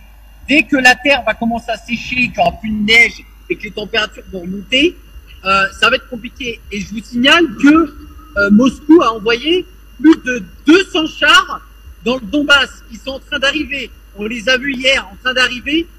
Je n'ai plus le nom. Ce sont les derniers modèles de chars russes, qui sont des chars qui sont capables de tirer en vision nocturne, qui ont une protection de blindage beaucoup plus importante. Donc encore une fois, on est dans l'escalade de cette guerre. Et comme a dit Moscou, malheureusement, pour l'instant, il n'y a aucune négociation entre le Donbass, Moscou et Kiev. Et moi qui suis en direct actuellement, je vous dis que c'est de pire en pire. C'est de pire en pire. Et pour que l'Ukraine vienne à bombarder des écoles et des parcs, ça vous dit à quel point, si vous voulez, je vais dire, ils sont désespérés, entre guillemets, au niveau attaque. C'est-à-dire qu'ils n'arrivent plus à avoir de stratégie. Ils appuient sur des boutons, ils attaquent n'importe où. Ça prouve à quel point tout est désordonné au niveau de l'Ukraine. Et malheureusement, c'est ce qui fera leur perte. Et c'est ce qui fait leur perte au niveau de Bakhmout. Ils perdent 200 hommes au niveau de Bakhmout. C'est parce qu'ils ne sont pas organisés. Et en face d'eux, ils ont un Wagner très organisé, force spéciale. Ce sont des hommes qui sont extrêmement aguerris. Et face à ça, excusez-moi, c'est la réalité, vous avez des militaires ukrainiens, des jeunes militaires ukrainiens qui ont 18, 19, 20 ans, qui n'ont jamais fait de guerre de leur vie. Et Wagner, ce sont des hommes aguerris qui ont fait l'Afghanistan, qui ont fait la Syrie. Voilà, il faut pas oublier que Wagner, ce sont des forces spéciales. À vous, Adrien Boquin, merci beaucoup pour ce point sur la situation. Eh bien, on va, je précise qu'on organisera certainement une autre édition spéciale pour évoquer justement ce point sur la situation concernant les différents bombardements de ces derniers jours encore dans le Donbass, à Donetsk et même à Kiev. On va y revenir. Merci pour toutes ces informations, vous qui êtes sur le terrain. Beaucoup de courage à vous. On va revenir sur ce plateau avec nos invités. Tout à l'heure, je posais la question au professeur François Ndengue concernant donc justement ce qui a pu être dit au sortir de ce sommet qu'il a qualifié, professeur François Ndengue, de sommet raté. Voilà, professeur Ndengue, très rapidement, pour sortir et pour qu'on puisse passer à notre deuxième thématique. Alors, pourquoi, selon vous, les États-Unis attaquent d'une certaine façon verbalement les relations entre l'Afrique et ses autres partenaires, le cas de la Chine que je venais d'évoquer? Tout à l'heure, au début, vous m'avez pris un peu au dépourvu. Je voulais, avant de répondre à votre question, exprimer ma peine. Nous venons de perdre un très très grand musicien, un mélodiste génial, un expert de la langue douala, et Camille Briand. Donc je voudrais vraiment m'incliner devant sa mémoire, de ce très grand homme, de ce très grand, et surtout un humaniste, si vous l'avez connu, comme moi je l'ai connu. C'est un homme extrêmement gentil, et je voulais exprimer ma peine à toute sa famille. Et c'est une très grande perte, non seulement pour le Cameroun, mais pour l'Afrique. C'est un des plus grands artistes du XXe siècle. Alors revenons à la question.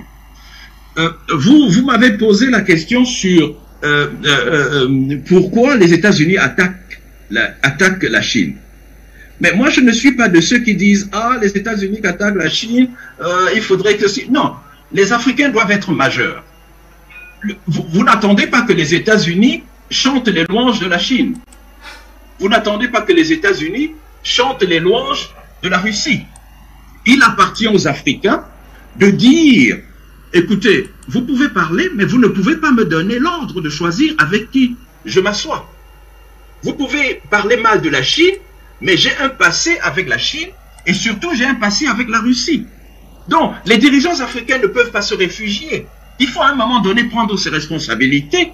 Si vous êtes chef d'État, j'imagine que vous connaissez un peu l'histoire et que vous avez une vision de ce qui est bien pour votre pays et que vous pouvez répondre. Donc moi, je ne m'inquiète pas que les États-Unis attaquent la Chine sur le terrain africain. Et après tout, vous n'êtes pas, en tant que l'Afrique ne doit pas être une prostituée qui s'offre au meilleur offrant.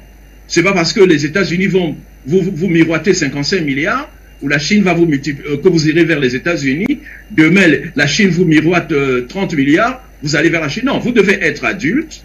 Et à ce propos, l'une d'autres raisons pour lesquelles, moi, si j'étais à la place des dirigeants africains, et ça j'ai appelé le siège de la Commission des Nations Unies, pour la Commission de l'Union africaine pour savoir ce qu'il en était, c'est que n'oubliez pas que le Congrès a voté une loi en avril,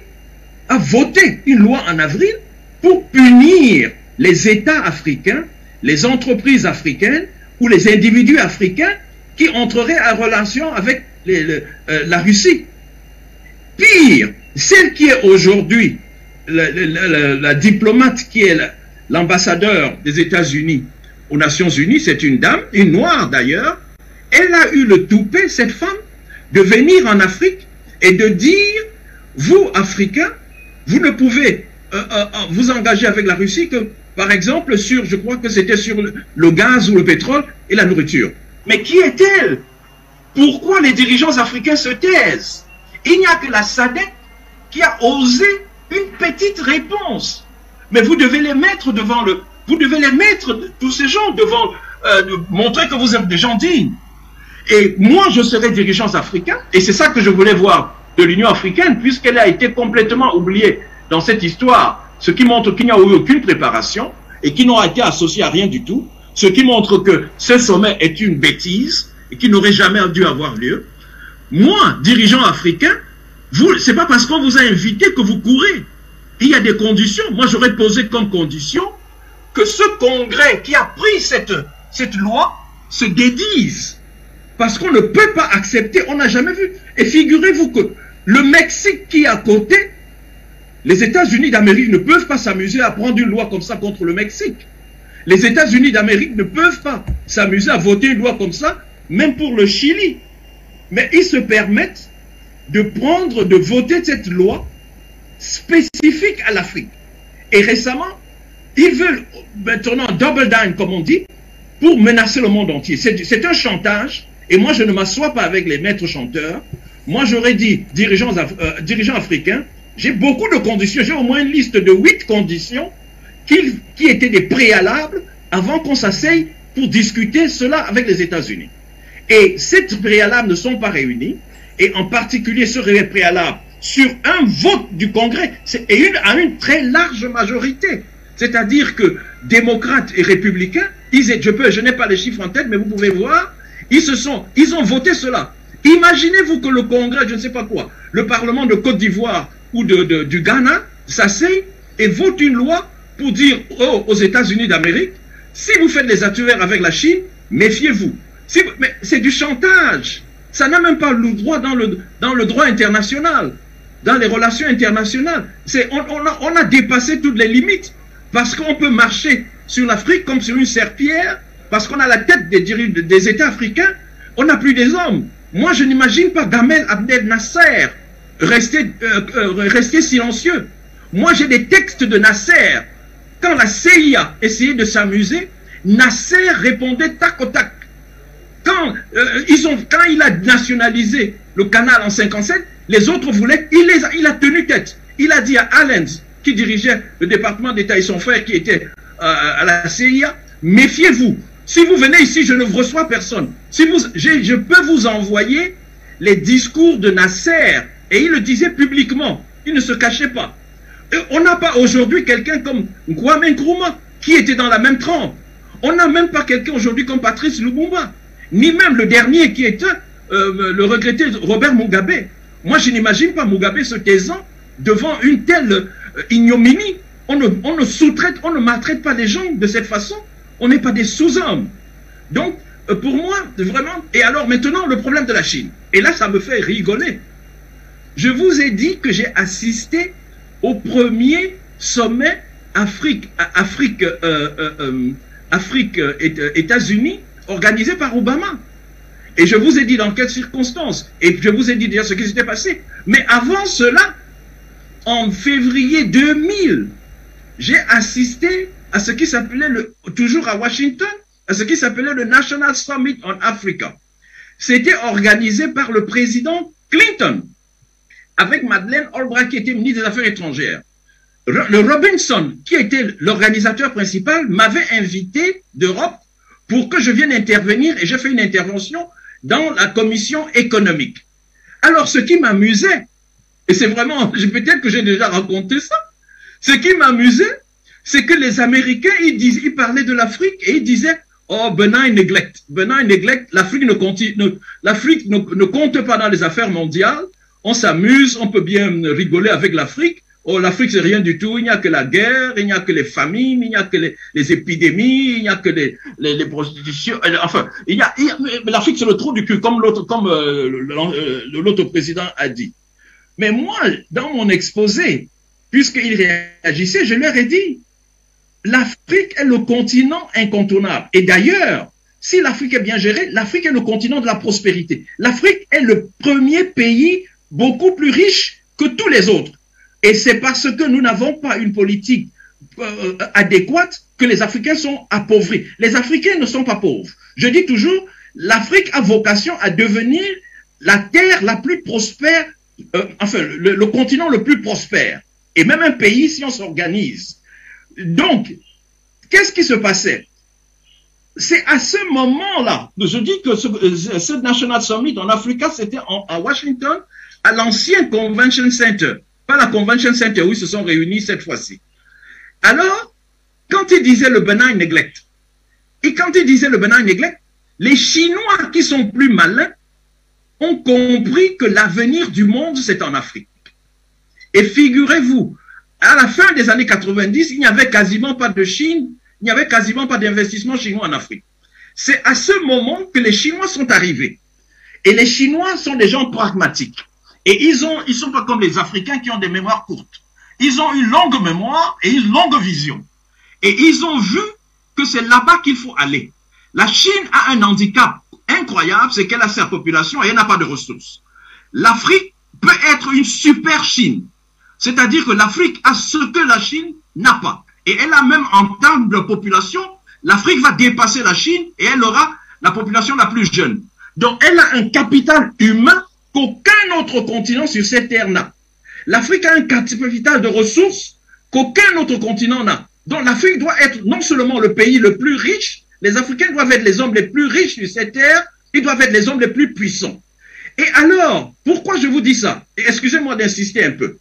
Parce que quand les Chinois se sont engagés, les autres continuaient à négliger l'Afrique, y compris en Europe. C'était au moment où les Européens se tournaient vers l'Est, où ils disaient, oh, l'Afrique, on n'a plus besoin. Je me rappelle surtout M. Sarkozy, c'était sa chanson préférée, que non, désormais, nous allons nous retrouver vers l'Est, puisque ces Africains-là, comme il a dit, oh, ils n'ont pas d'histoire, ils n'ont rien du tout, on va les négliger, etc. Donc, le thème du benign neglect, c'était un thème qui était transversal dans ce que vous appelez le monde occidental et que moi j'appelle Yankixi. Donc, quand ils ont dit ça, la Chine est allée. Et pourquoi cela?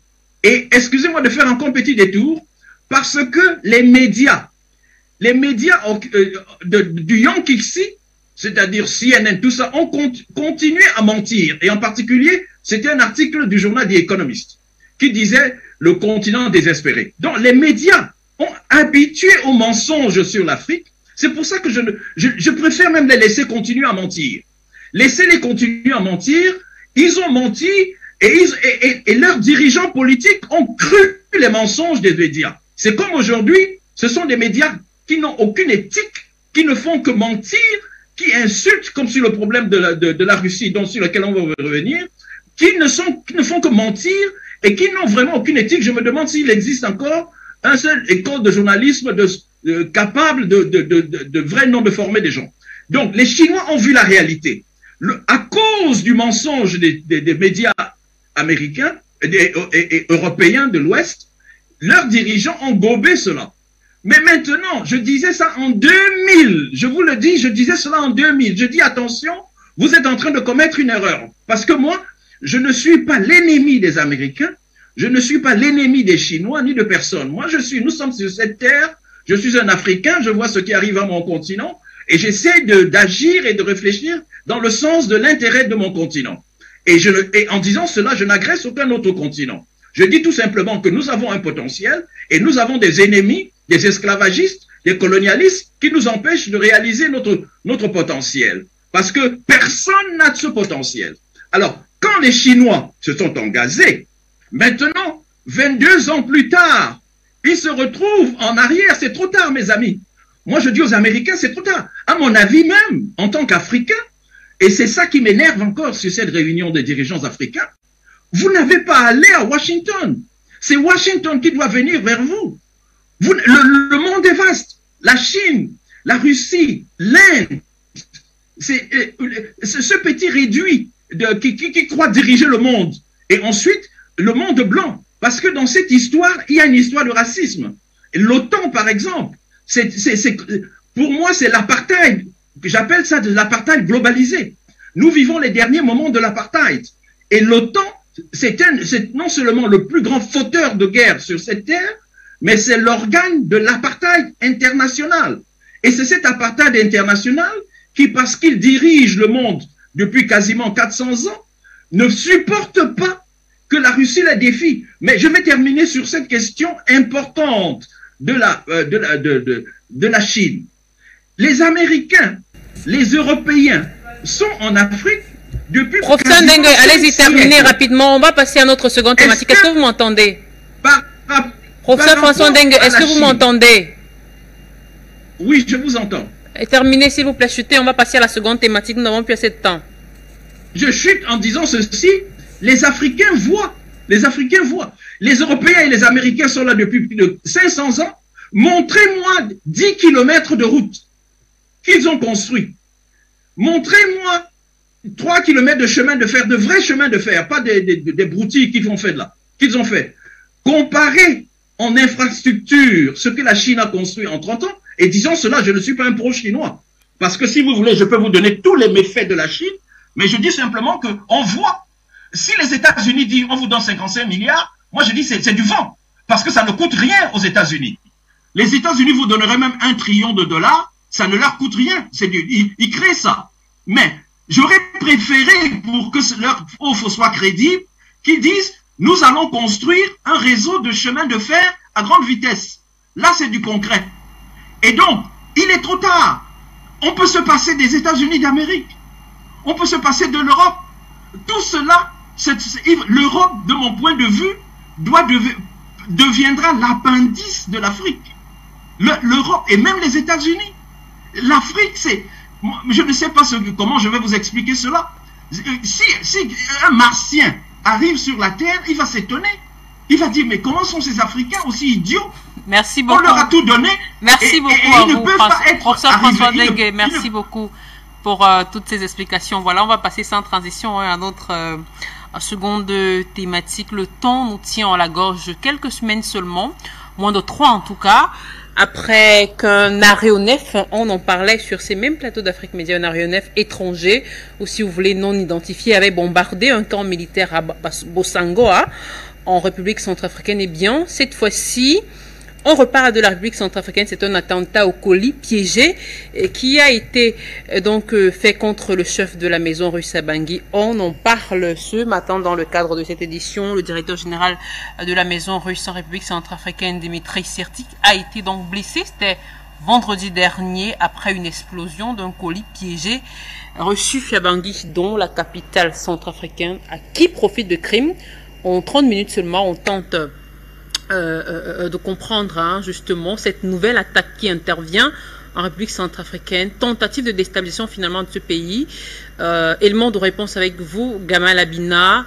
On évoque donc ce cas centrafricain une fois de plus, d'après certains analystes qui pointent du doigt la responsabilité de l'Occident, entre guillemets, dans cette autre attaque. Eh bien, nous ici, on s'interroge justement sur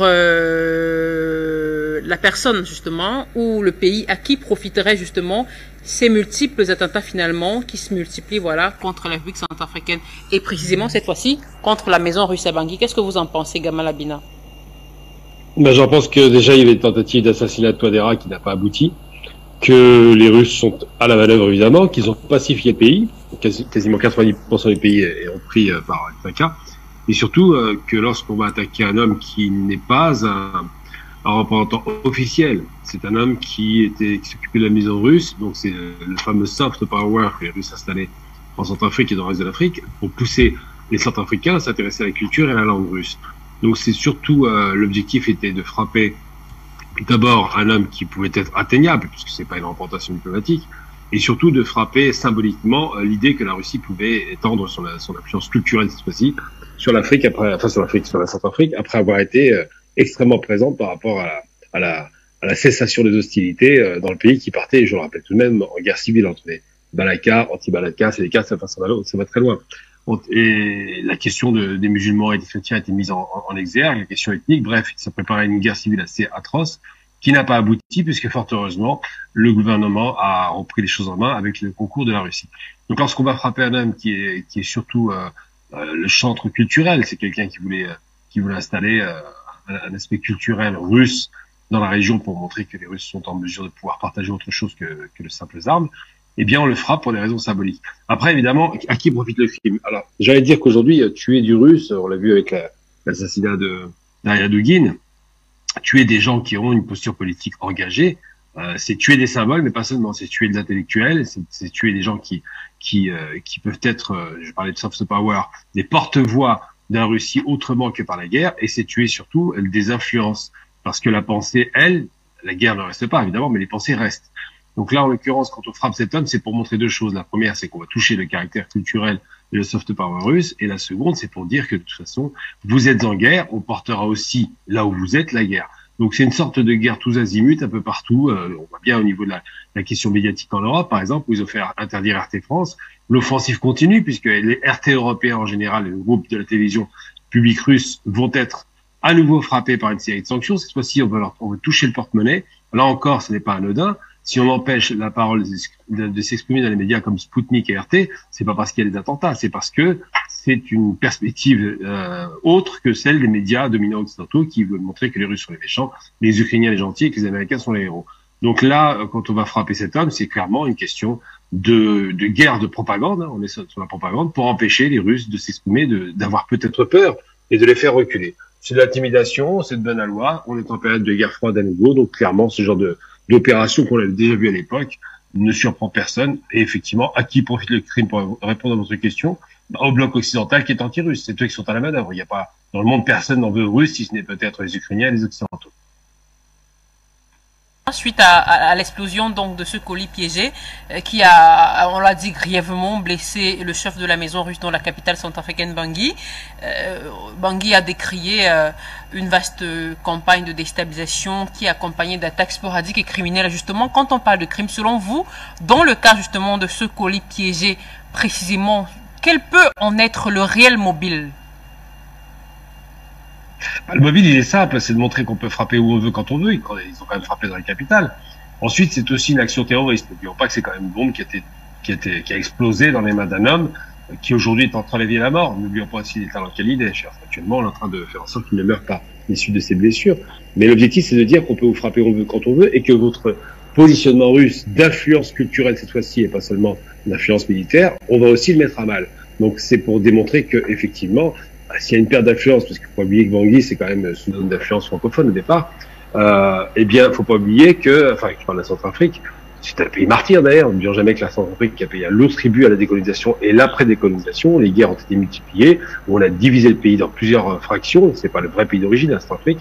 Eh bien, aujourd'hui, on veut dire aux Centrafricains, vous avez choisi un partenaire russe, il n'est pas si solide que ça, puisqu'il n'est pas capable de protéger ses propres représentants. Et c'est une façon à la fois de décrédibiliser la position russe, d'attaquer le soft power, donc la culture russe en Afrique, et de dire aux Russes, attention, vous frappez en Ukraine un peu partout, on frappera un peu partout là où vous serez installés. Donc c'est un intérêt politique, géopolitique, culturel. Il y a vraiment une guerre tous azimuts, et on se rappelle aussi du bombardement récemment, encore une fois, de cet avion, cet aéronef qui n'a pas été identifié. Évidemment, pour aller bombarder une zone, il faut du renseignement, il faut de la technologie, il faut des vols de nuit, donc avec des visées de nuit. Tout ça, ça ne se fait pas par le Tchad, par exemple. Mais Gamal Abina, mais au-delà d'attaquer les différentes positions russes au regard de ces deux attaques successives, est-ce qu'on a, selon vous, par exemple, des raisons de craindre pour le président Touadéra, par exemple? Alors moi, là pour le coup, je dirais que c'est le contraire. À chaque fois qu'une action terroriste est conduite, c'est parce que ceux qui manœuvrent sont incapables de toucher autrement. Ils ne peuvent pas y aller en frontal, donc ils passent par des actions lâches. Le terrorisme est une action de lâcheté. C'est un peu quand on parle des complots. En Europe, on parle beaucoup de complots et de complotisme. Le complot, c'est pas l'arme des forts, c'est l'arme des faibles. Ouais. Donc le terrorisme est aussi l'arme des faibles. Quand on arrive à faire sauter des bombes lâchement, il ne revendique pas d'ailleurs. Rappelons bien que ça n'a pas été revendiqué. C'est encore une signature de la faiblesse de la personne qui l'a fait. Ouais. Et bien lorsqu'on fait ça, c'est qu'on n'est pas en mesure d'atteindre les objectifs. Ils ont tenté d'assassiner Touadéra avec des faux coups d'État comme ils avaient l'habitude de le faire, ça n'a pas abouti. D'ailleurs, il faut le rappeler tout de même, c'est important, c'est quasiment une première. C'est rare quand un État africain qui va subir un coup d'État finit par ne pas tomber. La dernière fois qu'on a vu ça, c'était à l'époque de Chavez en Amérique du Sud. Donc c'est vrai que les chefs d'État qui vont subir des tentatives de coup d'État aussi violentes que c'était le cas, hein, parce que là, quasiment, c'est des hommes en armes qui arrivaient, ça n'a pas abouti. Ensuite, le bombardement de nuit, ça n'a pas abouti, puisque les Centrafricains ne sont pas tombés dans le piège d'en vouloir au Tchad ou de faire des mesures de rétention et d'engager une guerre militaire inutile contre un pays frère. Et donc, comme ça n'a pas abouti sur deux fronts, ben, ils attaquent maintenant sur le front de la lâcheté, à savoir le terrorisme. Le terrorisme, c'est l'arme des faibles. Ça démontre une chose, c'est qu'ils ne sont plus en mesure de déstabiliser le pays, bien au contraire, et que surtout, l'effet tache d'huile dont je parlais depuis des mois, à savoir que le modèle de Centrafrique, ça a été transposé au Mali, et qu'au Mali, aujourd'hui, il y a la paix. Au Mali, il n'y a plus de grandes tueries comme on a connu, parce que les terroristes ont peur et sont partis, et que le rapport de force s'est inversé, c'est-à-dire que le fort subit les actes terroristes, c'est classique. Le faible, je parle de la partie occidentale, qui n'est plus en mesure d'agir, passe par les actions terroristes, mais ça démontre une chose, c'est qu'ils ne sont pas capables de le faire. Je vais prendre un autre théâtre d'opération pour donner un exemple qui illustre. Les Ukrainiens voulaient attaquer la Crimée. Ils ont fait quoi? Ils ont fait sauter les bombes sur un pont, parce qu'ils ne sont pas capables. Donc c'est la traduction d'une faiblesse de l'adversaire qui passe par le terrorisme, qui est encore une fois, et je le répète, l'arme des lâches. D'accord, je vous remercie Gamal Abina, merci pour ces explications. Alors, professeur François Ndenge, dites-nous ce que vous pensez, hein, vous, de cette situation qui concerne la République centrafricaine le 16 décembre dernier.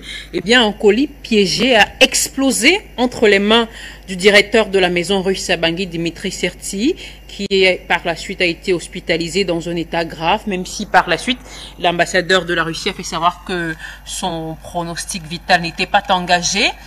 Dans la foulée, les Nations Unies ont condamné cette attaque, et puis plus tard dans la journée de samedi, l'ambassadeur russe a fait savoir que Monsieur Serti se trouvait dans un état toujours aussi grave. Alors qu'est-ce que vous en pensez? En moins de 3 semaines, ça fait quand même 2 attaques, hein, contre la République centrafricaine, professeur François Ndenge. Je vous remercie. Je voudrais d'abord souhaiter un prompt rétablissement à ce monsieur qui a été lâchement attaqué. C'est inadmissible. Et moi, je ne crois pas aux mots de condoléances des Nations Unies. Les Nations Unies ne peuvent pas jouer un bon rôle, et ils n'ont jamais joué un rôle dans cet état. Deuxièmement, j'ai commencé tout à l'heure mon intervention en rendant hommage à un très grand homme, Ekami Briand. Je veux aussi ici rendre hommage à un très très grand homme. L'histoire retiendra cela. Le président Touadéra. Le président Touadéra est celui qui aura compris le changement géopolitique et géostratégique important, marqueur du 21e siècle pour l'Afrique. Je ne sais pas quel sera son avenir, Mais cet homme a eu la préscience d'être le premier de comprendre que sur cette terre, les Africains doivent lier leur sort avec la Russie. Et cet attentat lâche, contrairement à ce que dit notre ami, moi je ne crois pas que ça va finir là.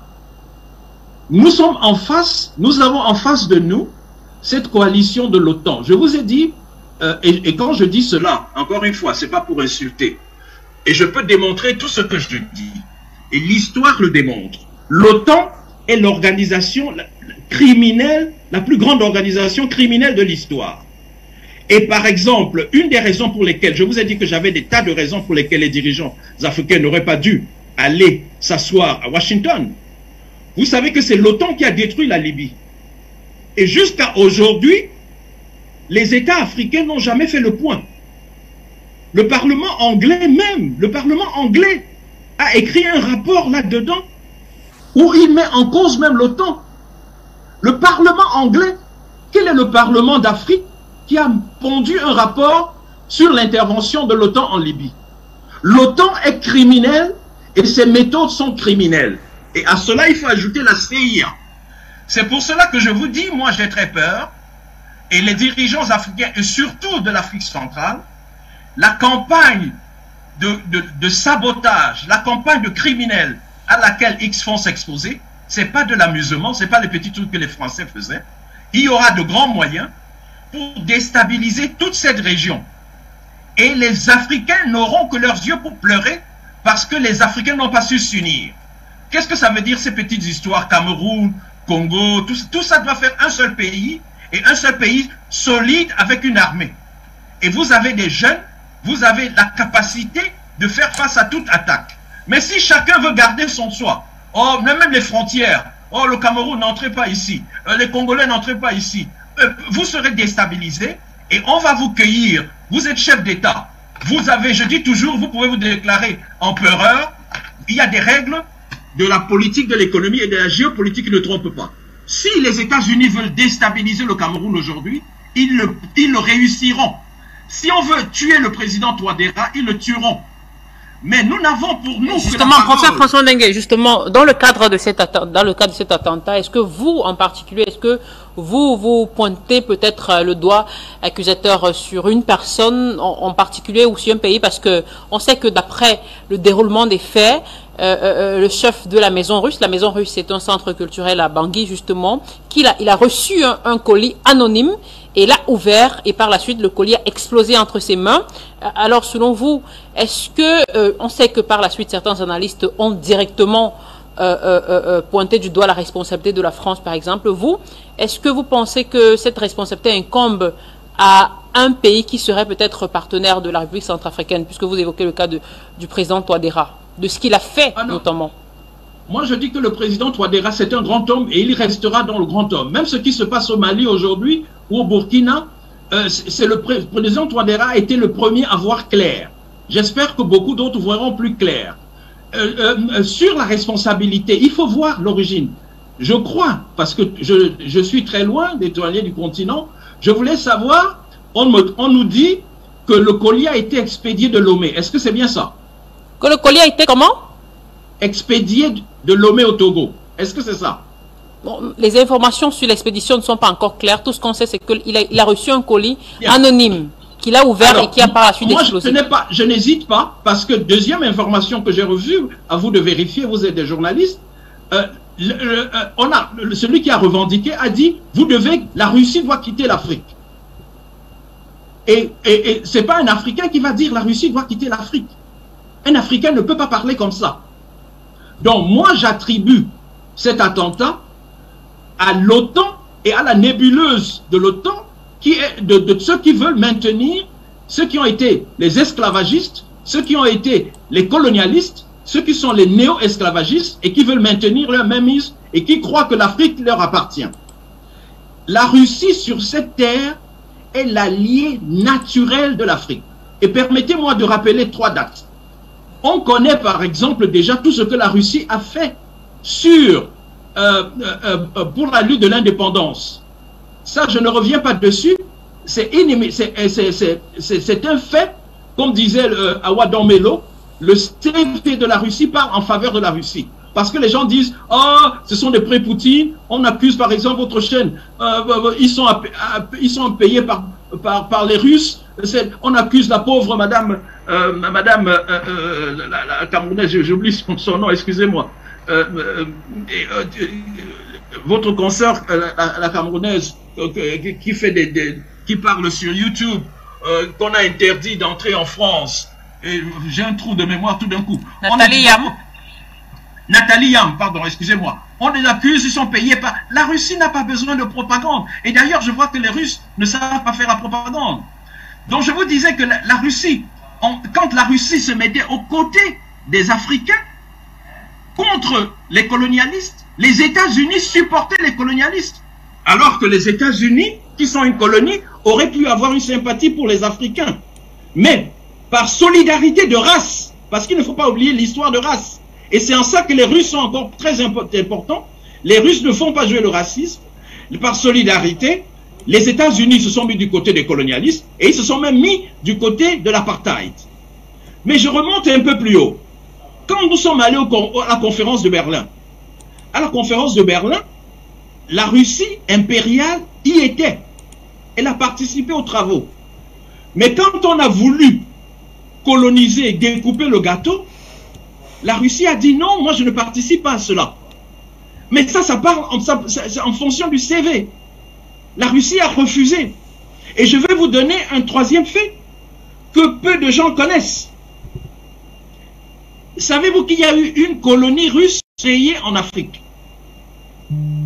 En 1889, un groupe de soldats, de Cosaques, dirigé par un secrétaire Aksimov, a engagé ses collègues et ils sont allés installer une colonie russe à Djibouti, Djibouti.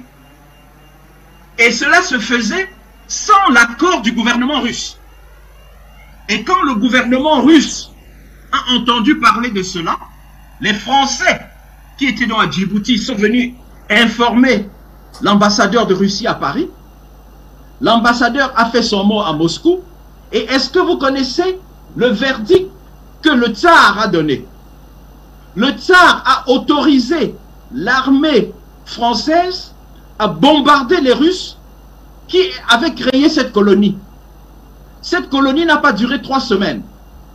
Et non seulement, le tsar, je dis bien, ordonne de bombarder la seule tentative de colonisation russe qui n'est pas le fait du gouvernement russe, mais de quelques militaires russes. Non seulement on a bombardé, et on en a tué une dizaine, ils étaient environ 200, et on a ramené ceux-là, ils étaient partis d'Odessa, on les a ramenés en Russie, et savez-vous le sort qui leur a été fait? Ils ont été punis aux plus graves peines, pour 2 principales raisons. Premièrement, désobéissance au tsar, parce que le tsar avait dit, chez moi, pas de colonisation de l'Afrique. C'est une constante de la Russie. La Russie est l'ami des Africains. Et quand je dis cela, je ne dis pas cela parce que on me dit qu'on me paye. Je suis un chercheur et je cherche la vérité. Ma mère m'a appris de ne jamais avoir peur de la vérité. Et si l'histoire de la Russie est l'opposé absolu de l'histoire des États-Unis, de la France, de l'Angleterre, qui ne sont que des prédateurs. La Russie s'est toujours mise sur le chemin, sur le côté de la liberté. Et donc, la première raison pour laquelle on a condamné ces gens, c'était donc désobéissance au tsar. J'ai les textes de 1889. Deuxièmement, deuxième motif, écoutez bien pourquoi on les a condamnés. Le motif pour lequel on les a condamnés, c'était pour acte de piratage. C'est-à-dire que les Russes considéraient que aller agresser les Africains pour prendre leur terrain, c'est du piratage. Donc les Russes ont les meilleures dispositions par rapport au continent africain. Ça ne date pas d'aujourd'hui. Je vous donne des histoires qui datent de quasiment deux siècles. Et je vais terminer évidemment sur la bataille d'Adwa. Si vous connaissez la bataille d'Adwa qui a eu lieu le 1er mars 1896, et bataille pendant laquelle l'Éthiopie a vaincu l'Italie, on dit aujourd'hui que l'Éthiopie n'a jamais été colonisée. Mais l'Éthiopie n'a jamais été colonisée. Et si les Africains n'avaient pas une mémoire courte, ils devraient se demander pourquoi. Parce que la Russie avait livré des armes à l'Éthiopie pour se battre.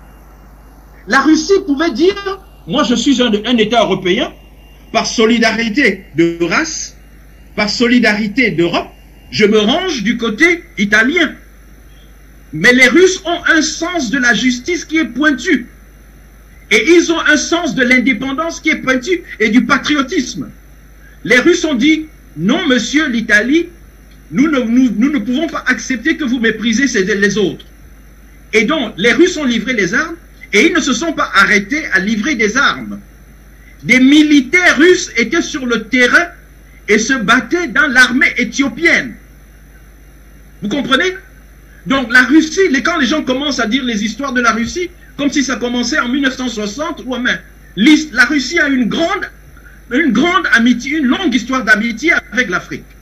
Et donc, quand on s'attaque à un Russe en Afrique, c'est s'attaquer aux Africains même. Et c'est pour ça que je dis aux dirigeants africains, surtout aux dirigeants de la région d'Afrique centrale, méfiez-vous, le malheur arrive. Si vous ne vous rassemblez pas, vous serez un à un balayé.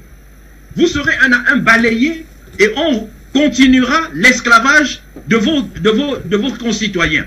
On montera pierre contre Paul, on donnera des armes à certains, parce qu'il y en a toujours, il y a toujours des traites. On donnera de l'argent, monsieur tiens, prenez 10 000 $, allez tuer l'autre. Ou bien, monsieur c'est comme ça qu'ils agissent toujours. Parce que c'est des lâches. Et qu'ils n'agissent pas à visage découvert. Je vais devoir y aller malheureusement. Donc, ce que je vais dire, et je vais terminer par parce que cette histoire d'Ukraine est extrêmement importante.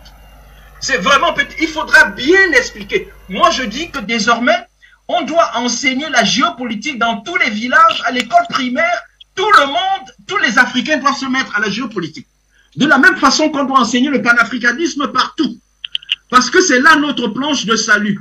Et nous sommes dans une conjoncture internationale qui nous est favorable. Parce que la Russie est en train de montrer le vrai visage de ces criminels. Ils ont voulu asphyxier la Russie. Ils ont voulu attaquer la Russie. Et ils l'attaquent d'ailleurs. Et ils attaquent en meute. Parce que seuls, ils ne peuvent pas se battre contre la Russie. Ils ne peuvent même pas venir sur le terrain contre la Russie. La Russie, heureusement, et grâce à un grand homme qui s'appelle Poutine, a su prendre le temps de monter une armée solide. Voyez ce qui se passe. Et je vous ai dit une fois ici que Poutine avait été un prix Nobel de la paix, de la patience. Parce que s'il avait attaqué, et d'ailleurs, il vient de reconnaître lui-même cela quand il a reçu les mères des soldats qui sont au front. Oui, excusez-moi, je devrais y aller, malheureusement. Il a dit que son erreur, c'est d'avoir attendu 8 ans. Poutine aurait dû lancer cette opération dès 2014. Donc, vous voyez que nous sommes en face d'un changement d'une extrême ampleur au niveau international. Les Africains ont la possibilité. Et moi, on nous dit il faut choisir son camp. Ah, il faut aller voter ceci. Les gens qui vont aux Nations Unies voter contre la Russie ne connaissent rien. Puisqu'ils ils votent dans le camp des esclavagistes. La Russie est l'ami de l'Afrique. Et si la Russie n'a pas besoin d'exploiter les matières africaines. Parce que j'entends certains qui disent ah, Wagner est là pour surexploiter. Peut-être que Wagner est là pour exploiter, parce que chaque service doit être payé.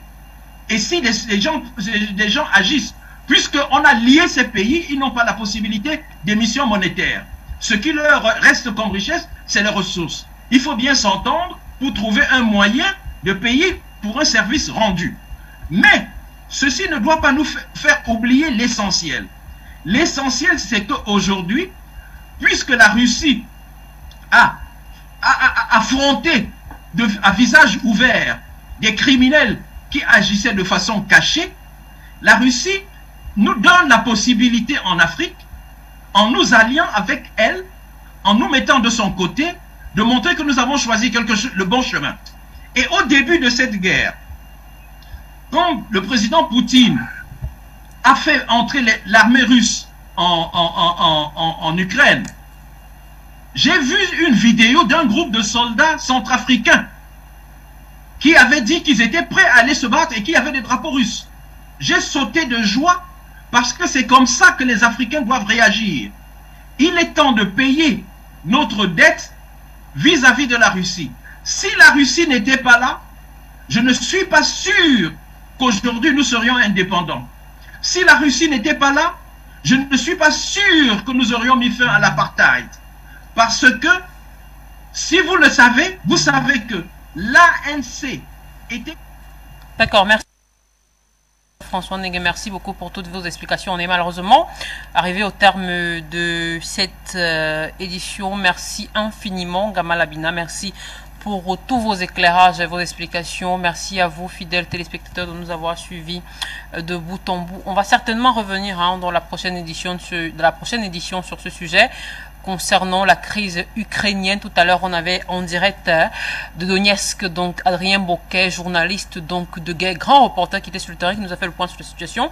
En édition spéciale, prochainement on reviendra sur cette crise ukrainienne, avec notamment la Russie qui se prépare à envoyer 200 000 hommes supplémentaires pour une nouvelle offensive. On en parlera donc dans nos prochaines éditions. Merci une fois de plus à tous les deux, Gamal Abina, François Ndenge, merci à l'équipe technique de ce matin et à toute la rédaction. Merci à vous, Nathan Daye, pour la réalisation. Fidèles téléspectateurs, merci surtout à vous de nous avoir suivis de bout en bout. Je vous donne rendez-vous dimanche prochain pour une autre édition de Géopolitique Internationale. Portez-vous bien. Au revoir.